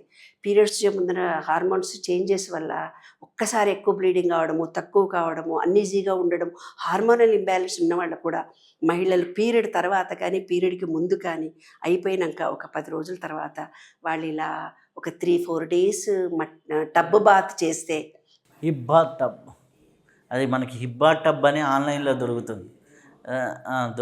లేదా మనకి చైనా బజార్కి వెళ్తే పెద్ద టబ్బులు దొరుకుతాయి. దాని నిండా కొద్దిగా వేడి నీళ్ళు వదులుకొని. నేను ఒక మొన్న వీడియో చేశాను అన్న, ఎప్పుడైతే ₹1,00,000 ఫీజు ఇస్తున్నారు అని టోటల్గా క్లోజ్ ఉండి ఏసీ రూమ్లో ఉన్న దాంట్లో ₹1,00,000 నెలకు ఫీజు, ఎల్కేజీ యూకేజీకి 1,00,000 నాన్న. అంటే సంవత్సరానికి 1,00,000 ఉంది, 2 లక్షలు ఉన్నాయి, 3 లక్షలు ఉన్నాయి అని నేను ఒక వీడియో చేశాను. మీ పిల్లలను ప్రకృతి సిద్ధంగా ఉండే మట్టిలో ఈ సూర్యరశ్మి కిరణాలు వస్తుందంటే ప్లే గ్రౌండ్ ఉన్న స్కూల్లో మీరంతా జాయిన్ చేయండి మీ పిల్లల్ని, ప్రకృతి సిద్ధమైనటువంటి అవుతారు. ఈ ఏసీ రూముల్లో 1,00,000-2 లక్షలు ఇచ్చి మీరు చదివిస్తే గనక మీ పిల్లలు ప్లాస్టిక్ పూల్ అవుతారు అని ఒక వీడియో తీశాను. ఒక ఆయన ఎవరో నాకు ఫోన్ చేసి, ఏ స్కూల్ వాళ్ళన్నా మీకు డబ్బులు ఇచ్చి వీడియో చేయించారా మేడం, మా స్కూల్లో పిల్లల్ని జాయిన్ చేయొద్దని. మీ స్కూల్ ఉందని కూడా నాకు తెలియదు నాన్న. ప్రకృతితో గడపడం సహజంగా ఉన్నటువంటి అంశం నాన్న. కాబట్టి ప్రతి ఒక్కళ్ళు మట్టిలో కాళ్ళు పెట్టండి, ఆకాశాన్ని చూడండి, వర్షపు నీళ్లతో తడవండి. సూర్యకిరణాలు మీ బాడీకి తగిలితే అన్ని ఎంజైమ్స్ తయారవుతాయి కదా. మరి రోజు డిఎస్కో చంటి పిల్లలకు కూడా డిఎస్తున్నాం కదా. మరి మనం ప్రకృతికి విరుద్ధంగా బతకాల్సి వస్తుంది కదా. సూర్యుని పొల్యూషన్ చేసాం, ఆకాశాన్ని పొల్యూషన్ చేసాం, భూమిని పొల్యూషన్ చేసి కాంక్రీట్ జంగల్ చేసాం, నీళ్లను చేసాము. ఇప్పుడు ఏం చేస్తుంది, ఎల్నినో అనే ప్రభావం మన మీదకి వచ్చేసి రిలేషన్షిప్స్ లేవు, ఒకళ్ళనొకళ్ళు ప్రేమించుకోవటం లేదు, ఒకళ్ళొకళ్ళు ఇల్లీగల్గా డబ్బులు సంపాదించుకుంటున్నారు, ఏదో లివింగ్ అంటున్నారు, ఏదో కవ్వింగ్ అంటున్నారు, ఏదో చంపేసుకుంటున్నారు. ఇవన్నీ చూసినప్పుడు ఈ ప్రకృతి ఏం చేస్తుంది, తను మేఘాల రూపంలో వచ్చి ఇవ్వాలి అనుకున్నది మనం ఎలా ప్రవర్తిస్తున్నామో అలాగే తను కూడా కనిపించి వెళ్ళిపోతుంది, కానీ వర్షం పడదు. అదే ఎల్నినో ఇప్పుడు మనం అనుభవిస్తున్నటువంటిది. హెక్టిక్గా ఉండడము, చెమటలు రావడము, అంటే మనుషుల భావాలు ఏదైతే తను రిలీజ్ చేస్తాడో అది విశ్వంలో అందరి మీద ప్రభావం చూపిస్తుంది నాన్న. కాబట్టి మనందరికీ విశ్వంలోని విశ్వ రహస్యాలు తెలియాలి. తెలిస్తే మంచిగా నిద్ర పడుతుంది. నిద్రకు చాలా సొల్యూషన్స్ ఉన్నాయి. ఇప్పుడు అటాచ్మెంట్ అంటారు కదమ్మా, నేను దేనితో అటాచ్ అవ్వాలి, దేనితో అటాచ్ చేయకూడదు అనే విజ్ఞానం అనేది చాలామందికి తెలియదు. అటాచ్మెంట్స్ వల్ల, లేనిపోని అటాచ్మెంట్, ఎమోషనల్ అటాచ్మెంట్స్ వల్ల జీవితాలు పాడు చేసుకుంటున్న వాళ్ళు చాలామంది ఉన్నారు, చాలామంది. అలాగే అటాచ్మెంట్ దేంతో పెట్టుకోవాలి, దేంతో పెట్టుకోకూడదు, అటాచ్మెంట్ల వల్ల ప్రయోజనం ఏంటి? ఎందుకంటే నేను ఆస్ట్రాలజీ చూస్తుంటే మొన్న ఒక అమ్మాయి వచ్చింది, మా డాడీ మా ఫ్రెండ్ని రిజెక్ట్ చేశాడు కాబట్టి మా డాడీ అంటే కోపం అని చెప్పింది. ఇది బీటెక్ సెకండ్ ఇయర్ చదువుతుంటే ఎందుకు మీ డాడీ ఆ అమ్మాయిని రిజెక్ట్ చేశాడని మన స్టైల్లో ఈ అమ్మాయి ఫ్రెండ్, నువ్వు నా ఫ్రెండ్ అన్నట్టుగా డీల్ చేసి మాట్లాడితే ఆ అమ్మాయి చెప్పింది ఏంటంటే, ఆ అమ్మాయి ఎక్కడో సిగరెట్ తాగుతుంటే మా డాడీ చూశాడు, నువ్వు అమ్మాయితో తిరగొద్దు, కరెక్ట్ కాదు అని. ఇప్పుడు నీకు 19 years ఏజ్కి ఆ అమ్మాయి సిగరెట్ తాగుతుంది అంటే ఆ అమ్మాయి ఎలా ఉంది, ఆ అమ్మాయి నీ ఫ్రెండ్ ఎలా అవుతుంది, నువ్వు ఆ అమ్మాయితో తిరిగితే ఏమవుతావు అనేది. సో ఆ అమ్మాయి నో అన్నాడని ఫాదర్ కూడా నో, అంటే ఈ అమ్మాయికి ఆ అమ్మాయి ఇష్టం. ఎందుకు ఇష్టం ఆ అమ్మాయి అన్న, నేను కాలేజీకి వెళ్ళేటప్పుడు బస్సులో వెళ్తాను, కాలేజీ బస్సు కంటే ఆ అమ్మాయికి స్కూటీ ఉంది, స్కూటీలో హ్యాపీగా వెళ్తాము అన్న. అంటే నిన్ను స్కూటీలో తీసుకెళ్తుంది, ఇంకా నెక్స్ట్ ఏం చేస్తున్నాను, అప్పుడప్పుడు క్లాస్ బంక్ కొట్టాలంటే నన్ను బయటికి తీసుకెళ్ళడానికి, అంటే స్కూటీ ఇప్పుడు కాలేజీ బస్సులో వెళ్ళిన అమ్మాయి మళ్ళీ కాలేజీ బస్సులోనే రావాలి, ఇంకా బయట స్కిప్ అయిపోయి అటు ఇటు థియేటర్లకు కానీ వెళ్ళడానికి ఉండదు. ఈ అమ్మాయి బయట తిప్పుతుంది అనే ఒకటి తప్ప అనే దాని మీద ఉంది. సో నీకు ఆ అమ్మాయి వల్ల ఎక్కడైనా లైఫ్లో పాజిటివ్స్ జరిగాయా, ఫాదర్ వల్ల నీకు పాజిటివ్ జరిగాయని చూస్తే ఫాదర్ వల్లే పాజిటివ్, వాళ్ళ బాధ్యత ఉంటుంది. ఇది ఎంజాయ్మెంట్. అంటే ఇక్కడ ఎవరితో అటాచ్ పెట్టుకోవాలి, ఎవరితో పెట్టుకోకూడదు, ఫిజికల్ లెవెల్. అలాగే ప్రకృతి ఎలా పెట్టుకోవాలి, అటాచ్మెంట్ ఎక్కడ పెట్టాలి, ఎక్కడ పెట్టకూడదు, ఆ పెట్టుకోవడం వల్ల వచ్చే నష్టాలు ఏంటి? ముఖ్యమైన అంశం నాన్న. ప్రతి వాళ్ళము అమ్మా నాన్న పూర్వకాలం మనకు అమ్మమ్మల కథలు చెప్పేవాళ్ళు. ఇప్పుడు అమ్మలు బిజీ అయిపోయారు, ల్యాప్టాప్ల మీద పడ్డారు. పిల్లలు అన్నం తినాలన్నా ల్యాప్టాప్లు, సెల్ ఫోన్లే. కానీ స్వీయ నిర్ణయంగా అటాచ్మెంట్, రిలేషన్షిప్ తగ్గిపోయింది. అంటే ఏంది, ఇప్పుడు సెల్ ఫోన్ ఇస్తున్నటువంటి సబ్జెక్టు నాలెడ్జ్ ఏదైతే ఉందో అదే జీవితము అనుకుంటున్నారు. అంటే ఇంత సబ్జెక్టు, మా అప్పుడు ఎవరికన్నా లలిత కళలో ఒక డ్యాన్స్ వచ్చనుకోండి, మేము ఒక కవిత్వం రాసాము, చాలా పల్లెటూరులో మహబూబ్ నగర్లో ఉండేవాళ్ళు, ఒక చిన్న కవిత రాసాము అని అంటే హైదరాబాదులో ఉండేవాళ్ళు ఎవరో కవి సమ్మేళనాలు పెట్టుకుంటే మేము రాలేం కదా. అంటే ప్రతిభ ఉన్నప్పటికి కూడా చాలా దూరాల్లో ఉన్నవాళ్ళు ప్రతిభను ప్రదర్శించుకునే అవకాశాలు అప్పటి కాలంలో లేవు. ఇవాళ ఏ చిన్న సంఘటన జరిగినా ఒక సెల్ ఫోన్లో, ఇన్స్టాగ్రామ్లో వచ్చేస్తుంది, యూట్యూబ్లో వచ్చేస్తుంది. అక్కడెక్కడో భూకంపం వచ్చిందన్నా ఇమీడియట్గా వితిన్ సెకండ్లలో విశ్వమంతా న్యూస్ వచ్చేస్తుంది. ఈ న్యూస్ వచ్చేటప్పుడు ఈ విశ్వంలో ఒక మనిషి పార్టులో ఏది తను చెయ్యాలి, ఏది తను చేయకూడదు అని నేర్పే శాస్త్రాలు లేవు నాన్న, మనుషులు లేరు నాన్న, చెప్పినటువంటి సబ్జెక్టు లేదు నాన్న. ఎప్పుడూ దెబ్బ మీద దెబ్బ మీరు చెప్పినటువంటి కేసుల్లో వాళ్ళ జీవితంలో ఓడిపోతారు. అక్కడ వాడదంతాడు, ఇక్కడ వీడిదంతాడు, బంగారం కనుకేసినట్టు రాయి తీసి కొట్టంగా అది తీగగా మారినప్పుడు అప్పుడు మనలో ఆలోచన వస్తుంది, అసలు ఇన్ని రోజులు నేను చేసింది చాలా తప్పు కదా, నేను మోరల్ వాల్యూస్లో నేను లేను కదా, అందుకే నా ఆరోగ్యం పాడైంది కదా అని అప్పుడు మనలాంటి పుస్తకాలు ఎత్తుకుతాడు. శ్వాసను పుస్తకం మంచిది కావాలని అప్పుడు వెతుకుతాడు, అప్పుడు కనబడుతుంది. అంటే ఒక వ్యక్తి రిలేషన్షిప్లో కానీ, ఫైనాన్షియల్గా కానీ, ఇంకే దాంట్లో కానీ ఇబ్బందులు పడినప్పుడు తెలుసుకున్నటువంటి అంశాన్ని మన ఇద్దరం రాసిన పుస్తకాలు చిన్నప్పటి నుంచే వాళ్ళు తెలుసుకోగలిగితే, పిల్లలు తెలుసుకోగలిగితే, యూట్యూబ్ల ద్వారా మంచి మాటలు వినగలిగితే పాజిటివ్ థింకింగ్ చేస్తారు నాన్న. నెగిటివ్ థింకింగ్లోకి వాళ్ళు పోరు. పెద్దవాళ్ళను గౌరవించు అని మనం చెప్పట్లేదు ఎక్కడ, నిన్ను నువ్వు సరిదిద్దుకో అని చెప్పాం. మనం చెప్పినటువంటి సబ్జెక్టులో నీ గురించి నువ్వు తెలుసుకో. ఏం లేదండి, విశుద్ధి చక్రం ఉంది. అన్ని బట్టెబాజి మాటలు, అబద్ధాల మాటలు ఇక్కడ చెప్తున్నాడు, సెల్ఫిష్గా ఉంటున్నాడు, మళ్ళీ అక్కడ ఒక అబద్ధం చెప్తున్నాడు, ఇంకొక చోట అబద్ధం చెప్తున్నాడు, ఇంకొక చోట అబద్ధం చెప్తున్నాడు. అబద్ధం చెప్పగానే ఈ కమ్యూనికేషన్ స్కిల్స్ దెబ్బతింటాయి. ఇక్కడ సీసీ కెమెరా రికార్డ్ చేస్తుంది. అంటే ఈ విశ్వము అలా నీవు అబద్ధాలు చెప్పడం నీకు ఇష్టం అని చెప్పి ఈ థ్రోట్కి ఏం చేస్తుందంటే థ్రోట్ క్యాన్సర్ వస్తుంది. ఇంకా అబద్ధాలు చెప్పావు, ఇంకా నీ వల్ల ఎవరో చచ్చిపోయారు, నీ వల్ల వాళ్ళు ఎదగాలనుకున్న వాళ్ళు ఎదగలేరు అనుకో నాన్న, నీకు గొంతు పోయి మాట రాని మనిషిగా పుడతావు వచ్చే జన్మలో. ఇప్పుడు పిల్లలందరూ సూసైడ్ చేసుకుంటున్నారు నాన్న. భార్య ప్రేమించలేదనో, భార్య భర్తను చూడలేదనో, 10th క్లాస్ ఫెయిల్ అయినానో, ఇంటర్మీడియట్ ఫెయిల్ అయినానో ఎంతోమంది పిల్లలు సూసైడ్ చేసుకొని చచ్చిపోతున్నారు. అలా చచ్చిపోతే ఏం జరుగుతుందో మనలాంటి శాస్త్రం చెప్పిన వాళ్ళు ఉంటే కనుక వాళ్ళు సూసైడ్ చేసుకోరు కదా. అబద్ధం చెప్పినప్పుడు థ్రోట్ క్యాన్సర్ అన్న వస్తుంది, కమ్యూనికేషన్ స్కిల్స్ అన్న దెబ్బతింటుంది, ఇంకా నువ్వు తప్పు చేసినప్పుడు మూగోడువే పుడతావు అనేది మనం చెప్పినటువంటి విశ్వ నియమం. కొన్ని నియమాలు ఉన్నాయి మనిషి బ్రతకడం, ఆ నియమాలు ఖచ్చితంగా తెలుసుకోవాలి. తెలుసుకోకపోవడం మూలంగానే ఇలా జరిగింది థ్రోట్. అట్లాగే ప్రతి పార్టుకు ఒక రూల్ ఉంది, terms and conditions is there. ఇప్పుడు ఒక మనిషి ఏం చేశాడు, పూర్తిగా ఒక స్త్రీని మోసం చేశాడు, మాతృదోషం వస్తుంది. అన్ని అబద్ధాల మాటలే చెప్పాడు, విశుద్ధి చక్రం క్లోజ్ అయిపోయింది. కృతజ్ఞత చూపించలేదు, అస్తమారోగం వచ్చి ఆక్సిజన్ ఎక్కించుకుంటాడు. అలా నిజాలు పిల్లలకు తెలుసుకున్నప్పుడు వాడు తప్పు చేస్తాడా? చచ్చిపోయాడు, సూసైడ్ చేసుకొని చచ్చిపోయాడు, ఏం జరుగుతుంది అని అతనికి తెలియాలి కదా. ఈ జన్మలో తనకు అది కష్టమో అనిపించి మంచిగున్న శరీరాన్ని సూసైడ్ చేసుకొని చచ్చిపోయారు. చచ్చిపోతే ఏం జరుగుతుంది?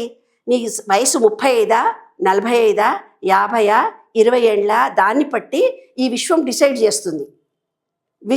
కొన్ని రోజులు కాగానే పక్షవాతం వచ్చి ఆయనకు ఒక కాలు చేయబడిపోయింది, మొన్నెప్పుడో వచ్చి పక్షవాతం వచ్చి పెరాలసిస్ స్ట్రోక్ వచ్చింది, బ్రెయిన్లో స్ట్రాక్ అయ్యి బ్రెయిన్కి స్టాప్ అయిపోయింది. ఇలాంటివన్నీ ఎందుకు వస్తాయి? ఈ సూసైడ్ చేసుకున్నటువంటి వ్యక్తులు ఏ టైంలో సూసైడ్ చేసుకున్నారో అంతా మళ్ళీ వచ్చే జన్మలో వీడు అనుభవించాలి కర్మ.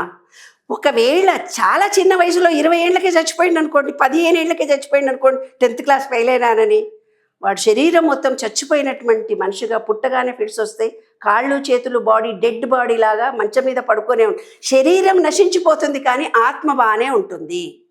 అంటే అక్కడ నువ్వు శరీరం బాగున్నప్పుడు చచ్చిపోయినప్పుడు ఈ శరీరం ఏమనుకుంటుంది, మనం చనిపోవాలి అంటే జీన్స్ పాడైపోవాలి, కిడ్నీనో హార్టో లివరు ఏదో ఒకటి పాడైనప్పుడు ఈ శరీరంలో ఎంజాయ్ చేసి చనిపోయినప్పుడు సహజంగా మనం మరణం జరుగుతుంది, యాదృశ్చికంగా యాక్సిడెంటల్గానో జరుగుతుంది, ఏదో ఒక మరణం జరుగుతుంది. కానీ మనం ఏం చేసాము, ఈ శరీరాన్ని మర్చిపోయి మనసు బాధను మాత్రమే ఏకాగ్రత చేసుకొని నువ్వు చచ్చిపోయావు. పక్షవాతంతో పిల్లలు పుడతారు, డెడ్ హెడ్గా ఉంటారు, లేదా కొంత వయసు తర్వాత పక్షవాతం వచ్చి కాలో చెయ్యో పడిపోతుంది. అది రహస్యం అని తెలిసినప్పుడు ఏ పిల్లగాడైనా సూసైడ్ చేసుకుంటాడా? అబద్ధం చెప్తే విశుద్ధి చక్రం పాడైపోతుందిరా అంటే చేస్తాడా? ఒక పురుషుడిని కనుక నువ్వు చేస్తే నువ్వు అప్పుల పాలైపోతావు, నీ గవర్నమెంట్ ఉద్యోగం రాదని వాడికి నిజం తెలిస్తే అబద్ధం చేస్తాడా? ఒక స్త్రీని మోసం చేస్తే మెంటల్లీ రిటార్డెడ్ వాడే పుడతావురా, మనసు స్థిమితంగా ఉండదురా, మీ ఇంట్లో స్త్రీలు చచ్చిపోతారా, మగపిల్లలకు పెళ్ళిళ్ళు కావురా, తల్లి లేని పిల్లలు అవుతారా వాళ్ళంతా అని నిజం తెలిస్తే ఎవడన్నా తప్పు చేస్తాడా నాన్న? శాస్త్రము తెలియటం లేదు. ఈ విశ్వము కొన్ని టర్మ్స్ అండ్ కండిషన్ ద్వారా సూర్యుడు ఎలా ఉదయిస్తున్నాడో, గ్రావిటేషన్ పవర్ ఎలాగుందో అలాగే మన జీవితం ఇవాళ నడవడానికి టర్మ్స్ అండ్ కండిషన్స్ ఉన్నాయి. ఆ కండిషన్స్ విశ్వంలో ఉన్నటువంటి మన జీవితంలో మన చక్రాలే మనను డిసైడ్ చేస్తున్నాయి. నీ తలరాత ఎవరు రాయటం లేదు, నువ్వే రాసుకుంటున్నావు, నా తలరాత నేనే రాసుకుంటున్నా, ఎవరు రాయటం లేదు. కాబట్టి ప్రతి ఒక్కళ్లకు నిజానిజాలు తెలిసినప్పుడు, ఈ విశ్వ నియమాల విశ్వరహస్యాలు పుస్తకం చదివినప్పుడు నాన్న ఎవరు తప్పు చేయరు బంగారు తండ్రి, ఎవరు చేయరు నాన్న. అందుకే మన ఇద్దరం పుస్తకాలు విశ్వం మన తీసి రాయించింది. శ్వాస అనే దాని మీద ధ్యాస పెట్టు, విశ్వంలో టర్మ్స్ అండ్ కండిషన్స్ తెలుసుకొని నీ జీవితాన్ని మార్చుకో. అట్రాక్షన్ ఆఫ్ లా ఫలిస్తుంది. నీ తలరాత ఎవరు రాయరు, నువ్వే రాసుకుంటావు. నిజం తెలిస్తే ఎవరు తప్పు చేయరు నాన్న, తెలియక తప్పు చేస్తున్నారు. ఇప్పుడు మీకు దీనికి లైవ్ ఎగ్జాంపుల్ ఒకటి చెప్తాను. ఒక ఆవిడ ఉంది, చాలా పూర్ పని మనిషి. ఆవిడని నేను అంటే మెడిటేషన్ గ్రూప్లోనే ఒకసారి చూశాను. ఆమె చిన్న పని చేసుకుంది. ఎవరైనా ఏమ్మా ఎలా ఉన్నావు అంటే బాగున్నావా బిడ్డ అంటుంది. ఆవిడ అనే పదం బాగున్నావా బిడ్డ. బాగున్నావా బిడ్డ, బాగున్నావా బిడ్డ అని ఎవరినైనా అంటే నేను ఆమెని ఒక 12-13 ఇయర్స్ అబ్జర్వ్ చేసి ఎప్పుడు వెళ్ళినా కానీ బాగున్నావా బిడ్డ, లేకపోతే ఎవరన్నా వచ్చినా కానీ బాగుండు, ఓకే అమ్మా వెళ్ళి వస్తామన్నావు అనుకోండి, బాగుండు బిడ్డ, అంతే. ఆ రెండే పదాలు ఆమె, బాగున్నావా బిడ్డ, తిన్నావా బిడ్డ అని. తిన్నావా బిడ్డ అంటే మొన్న రీసెంట్గా ఆఫ్టర్ లాక్ అయిన తర్వాత ఆమె కనిపించలే, ఎక్కడికి వెళ్ళిపోయింది, ఏమైపోయింది అని. మొన్న వాళ్ళ కొడుకుతో కారులో వచ్చింది. కారులో వస్తే ఏమైందంటే మా కొడుకు ఏదో స్క్రాప్ బిజినెస్ పెట్టాడయ్యా, బాగా సంపాదించాడు, నా బిడ్డ బాగున్నాడు అంది. అంటే ఆ బాగున్నావా బిడ్డ, బాగున్నావా బిడ్డ అనేది, బాగున్నావా బిడ్డ అనేది ఆటోమేటిక్గా వాడు బిజినెస్ మారిపోయింది. అంటే నేను అక్కడ అప్లై చేసి చూశాను. ఆవిడ ఎప్పుడు చూసినా బాగున్నావా బిడ్డ, మా టైం అయింది అనుకో, తిన్నావా బిడ్డ, రెండు బిడ్డ అయిపోయిందా. ఒక్క నెగిటివిటీ ఆమె థాట్లో లేదు. వాళ్ళ అబ్బాయికి ఏదో ఈ సెంట్రల్ గవర్నమెంట్లో ఏదో స్క్రాప్ దానికి సంబంధించి ఏదో ఒక ఐడియాతో ఇస్తే ఈ స్క్రాప్ మేనేజ్మెంట్ కాంట్రాక్ట్ అబ్బాయికి వచ్చింది. దాంతో టక టక టక వితిన్ 3-4 ఇయర్స్లో అతని లైఫ్ స్టైల్ మారిపోయింది. ఆ స్క్రాప్ని అంటే ఇప్పుడు మన చెత్తలో వేసేటటువంటి ఐరన్ ముక్కలు వీటినన్నిటిని డివైడ్ చేసి ఒక స్క్రాప్ లాగా చేసేసి దాన్ని రీసైకిల్ చేసేది ఏదో చెప్పింది ఆ అబ్బాయితో మాట్లాడితే, ఫోన్ అయ్యే దగ్గర ఎక్కడో చేస్తున్నాడు. ఆ రీసైకిల్ అది చేయొచ్చు అనే కాన్సెప్ట్ ఎందుకు వచ్చిందో బాగుంది. ఆ అబ్బాయి నేను పలకరించా, ఎట్లా అన్నాడు సార్, బాగున్నాను సార్ అన్నాడు. అంటే మీ అమ్మ దగ్గర నుంచి డిఎన్ఏలో తగులుకుంది కదా అన్నది. అందుకే నాన్న గురువుల దగ్గరికి పోయి ఆశీర్వచనం తీసుకొని అందరము బాగుండాలని వాళ్ళు ఆశీర్వదిస్తారు. నిరంతరం మనను ఆశీర్వదిస్తారు. అమ్మా నాన్న మనను ఆశీర్వదించారు, మనం మన పిల్లల్ని ఆశీర్వదిస్తున్నాము. ఎప్పుడైతే నెగిటివ్గా మాట్లాడుతూ నెగిటివ్గా చేస్తూ నెగిటివిటీతో ఉన్నవాళ్ళు ఎవరైతే ఉన్నారో ఈ విషయం ఖచ్చితంగా తెలుసుకోవాలి. ఎప్పుడైతే ఎదుటి మనిషిని అప్రిషియేషన్ చేస్తూ పోతామో, ఎప్పుడైతే ఆశీర్వదిస్తూ పోతామో, ప్రతి మనిషిని ఇవాళటి నుంచి ఛాలెంజ్గా తీసుకోమని నేను మీడియా ద్వారా చెప్తున్నా. ప్రతిరోజు ఒక ముగ్గురిలో వాళ్ళ మంచి గుణాలను మీరు పొగడండి చాలు, చెడ్డ గుణాలను చూడకండి. ప్రతి మనిషిలో 3 ఉండే గుణాలను మీరు అప్రిషియేషన్ చేయండి. లేదా రోజు ముగ్గురిలో ఒక్కొక్క మంచి లక్షణాన్ని అప్రిషియేషన్ చేయండి. ఎందుకంటే ప్రతి మనిషిలో మంచి చెడు 2 ఉంటాయి కదా. నువ్వు చెడును మాత్రమే చూస్తున్నావు, నిన్ను చెడును చూసేవాడే నీ దగ్గరికి వస్తాడు. నువ్వు ఎదుటి మనిషిలో మంచిని చూడు, మంచిని చూసేవాడే నీ దగ్గరికి వస్తారు. నువ్వు 10 మందిని ఆశీర్వదించు, భగవంతుడి విశ్వం ఆశీస్సులు మనకు నిరంతరం ఉంటాయి. అదే విశ్వరహస్యం. అదే కదా మన వాళ్ళంతా కూడా లోకా సమస్త సుఖినో శాంతి శాంతి అంటారు. నువ్వు లోకాలని సుఖినో భవంతుగా ఉంచాలి అని కోరుకున్నవాడు సాక్షాత్ భగవత్ స్వరూపమే అవుతాడు కదా. ఎగ్జాక్ట్లీ. మీరు ఇప్పుడు రాస్తున్న అది విశ్వ నియమాలు పార్ట్ 2 ఎలా రాబోతుంది? పార్ట్ 2 రాబోతుంది. ఇది పార్ట్ వెరీ గుడ్ నాన్న, వెరీ గుడ్. ఫోటో చూపించండి చాలు. ఇది ఫస్ట్ పుస్తకంలో నియమాలు మాత్రమే రాయడం జరిగింది నాన్న. విశ్వంలో ఉండే టర్మ్స్ అండ్ కండిషన్స్, విశ్వానికి ఏం రూల్స్ ఉన్నాయి, మన జీవితం బతకడానికి రూల్స్ ఏమున్నాయో రాశాను. కానీ ఇప్పుడు 116 టాపిక్స్ అప్లికేషన్స్ రాశాను. మొదటి పుస్తకం కంటే రెండవ పుస్తకం లక్షల మంది, వేల మంది, కోట్ల మందికి నచ్చుతుంది. ఎందుకు? నిత్య జీవితంలో అప్లికబుల్గా ఉన్నాయి, ఈజీగా ఎవరు చదివినా అర్థమైపోతుంది. న్యూ ఇయర్ ఎందుకు చేసుకుంటారు, దాంట్లో అర్థం ఉంది. సంక్రాంతి పండుగ ఎందుకు వచ్చింది, దాంట్లో అర్థం ఉంది. రుద్రాక్ష వేసుకుంటారు, ఎందుకో అర్థం ఉంది. గుడి అంటే గుడికి వెళ్తున్నారు మీరు, ఎందుకు? గుడిలో ఏం లేదు. గుడిలో మనలో వైబ్రేషన్ కలిగే ఒక నాదం ఉంది, నీరుంది. అందుకని మనం గుడికి వెళ్తాం. అంటే మన వైబ్రేషన్ని చేంజ్ చేసుకోవడానికి గుడికి వెళ్తాం. అట్లా గుడి అంటే ఏంది, బడి అంటే ఏంది, సప్తస్వరాలంటే ఏంది చాలా గొప్పగా రాశాను. అందులో అద్భుతమైనటువంటి అంశాలు ఏమున్నాయో చెప్పనా నాన్న? దత్తాత్రేయుడు అని దత్తాత్రేయుడు మా చేత ఒక విగ్రహ ప్రతిష్ఠ చేయించుకున్నాడు, ఒక గుడి కట్టాం. ఆయన చేయించుకున్నాడు, మేమెంత చాలా చిన్నవాళ్ళని. అయితే ఆ దత్తుడి ఫోటో ప్రతి దాంట్లో మా ఆయన ఫోటో వేస్తాడు. ఈసారి దత్తుడి ఫోటో వేస్తే వద్దండి అని, దత్త నీ రూపం నాకు కావాలి అని అనుకున్నాను.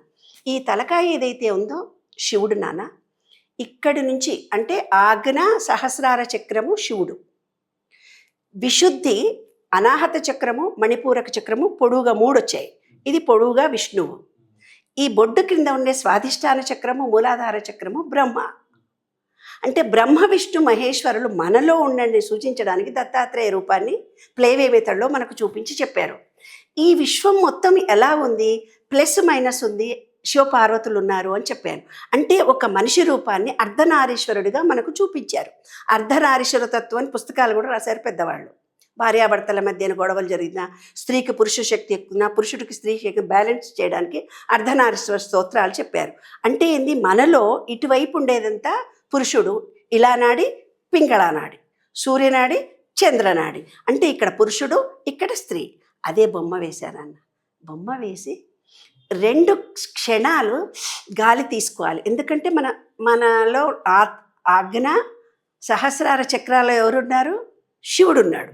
అంటే 2 సెకండ్లు గాలి తీసుకోవాలి. ఇక్కడేముంది, విశుద్ధి, అనాహత చక్రము, మణిపూరక చక్రం. అంటే 3 సెకండ్లు గాలిని నువ్వు ఆపాలి, లాంగ్. అదే చిరంజీవి స్వామి లాంటి వాళ్ళు పొడవుగా నామం పెట్టి ఒక మధ్యలో ఒక గీత గీస్తారు. అంటే ఈ గాలి లోపలికి పోయి ఉల్టాగా పైకి వస్తుంది. కానీ అలా కాకుండా మనం స్ట్రైట్గా ఉండాలి. అది దాని అంతరరహస్యం. యూ షేప్లో ఉండి స్ట్రైట్గా వేయడం.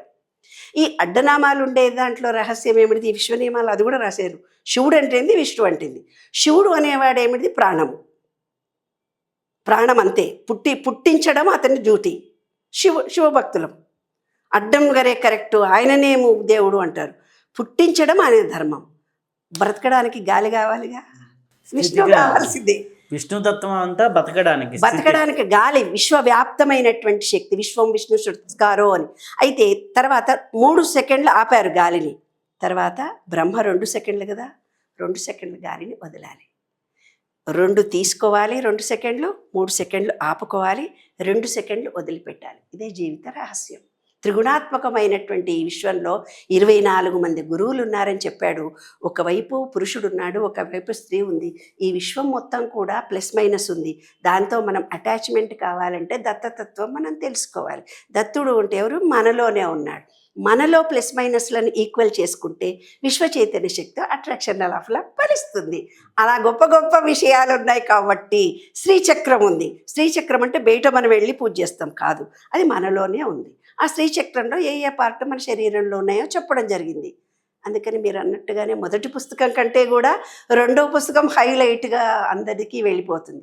దానిలో ఆంతర రహస్యం ఏమిటిది, కాశీలో నేను స్వామి దగ్గర పెట్టి పూజ చేసుకుంటే ఆయన నాకు ఒక గరిక ఇచ్చాడు. నాకు గరిక అంటే చాలా ఇష్టం.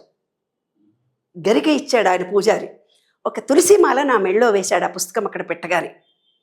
అయినాక అయోధ్య వెళ్ళాను. అయోధ్య వెళ్ళి రాముడి దగ్గర కూడా నేను పెడతానంటే నక్కో చెలజావ్ అని వీల్ చైర్లో మమ్మల్ని తీసుకెళ్లారు. తీసుకోలే లాకర్లో పెట్టించేశాడు పుస్తకాన్ని. రామా, నేను ఈ ఆశీస్సుల కోసం ఇక్కడికి వచ్చాను, నువ్వు నాకు ఆశీస్సులు ఇవ్వలేదే పుస్తకం అని డిసప్పాయింట్ అయ్యి ఇంటికి వచ్చాను. ఇంటికి వచ్చిన తర్వాత ఒక ఆయన ఫోన్ చేసి, ఫలానా ఆయనకు పుస్తకం ఇచ్చావా అమ్మ, మన వాళ్ళే వెళ్ళావా అంటే, లేదండి అక్కడ ఆటోవాడు అది ఇది మాట్లాడాడు, ఎక్కడికి తీసుకెళ్ళలేదు అసలు నన్ను, ఆ మాటలు ఈ మాటలు చెప్పాడు, దూరం తీసుకెళ్ళనన్నాడు, ట్రాఫిక్ లేదు అన్నాడు, కొంచెం ఇబ్బంది కలిగించారు, ధర్మం లేదు అక్కడ అని అన్నాను. అంటే ఆయనకు ఫోన్ చేసి, నువ్వు చెప్పమ్మా, చెప్పు, ఆయన అడ్రస్ తీసుకొని సారీనండి నేను రాలేకపోయాను అని చెప్పమన్నాడు. నేను ఫోన్ చేసి ఏం చెప్పాను, మీ అడ్రస్ ఇవ్వండి, నా పుస్తకాన్ని మీకు పంపిస్తాను అన్న. బెనారస్ యూనివర్సిటీలో ఇచ్చాను, ఢిల్లీ యూనివర్సిటీలో ఇచ్చాను, కలకత్తా యూనివర్సిటీకి పంపించాను, కాశీలో కూడా యూనివర్సిటీలో ఇచ్చొచ్చాను పుస్తకాన్ని. అన్ని యూనివర్సిటీలకు లైబ్రరీలకు ఇచ్చేసి వచ్చాను. ఇచ్చేసి వచ్చిన తర్వాత అక్కడ అయోధ్యలో ఇవ్వలేదు కదా, అది కొంచెం మనసులో బాధ ఉంది. మరునాడు పొద్దున ఇట్లా లేచి కూర్చున్నాను. ఆయన ఫోన్ చేసి, అమ్మ నేను వచ్చేస్తున్నాను నీ దగ్గరికి, రాముడిని తీసుకొని అన్నాడు. రాముడిని తీసుకొని వస్తుంటే రాముడు ఏదో చిన్నగా పట్టం తీసుకొని వస్తాడేమో అనుకున్నా. ఆయన కారు దిగేశారు. ఆయన ఏమన్నాడు, మీ ఫ్రెండ్స్ ఎవరినన్నా పిలుచుకోమ్మని. మా ఫ్రెండ్స్ అన్నారు, నువ్వు అన్నిటికీ తీసుకెళ్తావు, అయోధ్యని వెళ్ళినా బస్ వేసుకొని, మనమందరం చూస్తుంటే కదా, మేము కూడా చూడలేదు అయోధ్య అన్నారు. అయితే వాట్సాప్లో మెసేజ్ పెట్టిన, రండే రాముడు వస్తున్నాడట, అందరు దర్శనం చేసుకుంటారని. అందరూ వచ్చేసారు. ఆయన కారులో చూస్తే ఇంత పెద్దది నాన్న ఇల్లు, ఇంత పెద్ద బాణం బంగారంది, 27 కిలోల బంగారు శ్రీరాముడి విగ్రహం, కిలో బంగారు పాదాలు, ఎంత ఇవి 33 క్షేత్రాల్లో తిరిగి గురువుల ఆశీస్సులు పొందినవమ్మా అని తీసుకొచ్చి మా ఇంట్లో రాముడు. అప్పుడే DTP ఆపరేటర్ ఈ విశ్వ నియమాల పుస్తకం తీసుకొచ్చాడు. ఆయన పాదాల చింత పెట్టాను. అంటే రాముడి అనుగ్రహం సంపూర్ణంగా కలిగింది కదా నాన్న. ఆయన ఎవరో కాడు, ఆయననట మొదటి 2 ఇటుకలు అయోధ్య చేసినప్పుడు 2 ఇటుకలు ఇస్తానన్నాడట. 2 ఇటుకలు తీసుకుపోయిస్తే విహెచ్పి వాళ్ళు అన్నారట 5 ఇటుకలు కావాలి అన్నారట. 5 ఎండి ఇటుకలు ఆయన కలెక్షన్ తయారు చేసి వాళ్ళకిస్తే దాని మీదనే ఆ రాముడి మందిరము అయోధ్య తయారైందట. అలాంటి గొప్ప వ్యక్తి మన ఇంటికే రావడము, మమ్మల్ని రాముడిని ఆశీర్వదించడం, మీలాంటి వాళ్ళు నన్ను మొట్టమొదటిసారి ఫస్ట్ ఇంటర్వ్యూ రెండవ పుస్తకంది చేయడము, మీరందరూ ఈ విశ్వము స్పందించి ఇంత మంచి భావాన్ని భాషను సమాజానికి మనం అందరం ఇవ్వాలని సపోర్ట్ చేస్తున్నటువంటి అందరికీ కృతజ్ఞతలు నాన్న. అందరూ ప్రయోజనాన్ని పొందాలనేది ముఖ్య ఉద్దేశం. చాలా సంతోషం అమ్మ. చాలా అద్భుతంగా నేను ఇప్పుడే చూశాను కాబట్టి వాటిలో చాలా మంచి మంచి విషయాలు, మన నిత్య జీవితంలో ఉన్న మన పండుగలు, వాటి వెనక ఉన్నటువంటి విశ్వ నియమాలని మీరు చాలా వ్యక్తపరుస్తూ అది పుస్తకం రాయటం అనేది జరిగింది. చాలా సంతోషం. మరొకసారి మళ్ళీ కలుసుకుందాం. అంతవరకు నమస్తే. నమస్తే, థ్యాంక్ యూ. ఇప్పటి వరకు అద్భుతమైన జ్ఞానాన్ని మనం తీసుకున్నాం. మరొకసారి మరొక విశిష్ట అతిథితో కలుసుకుందాం. అంతవరకు సెలవు. నమస్కారం.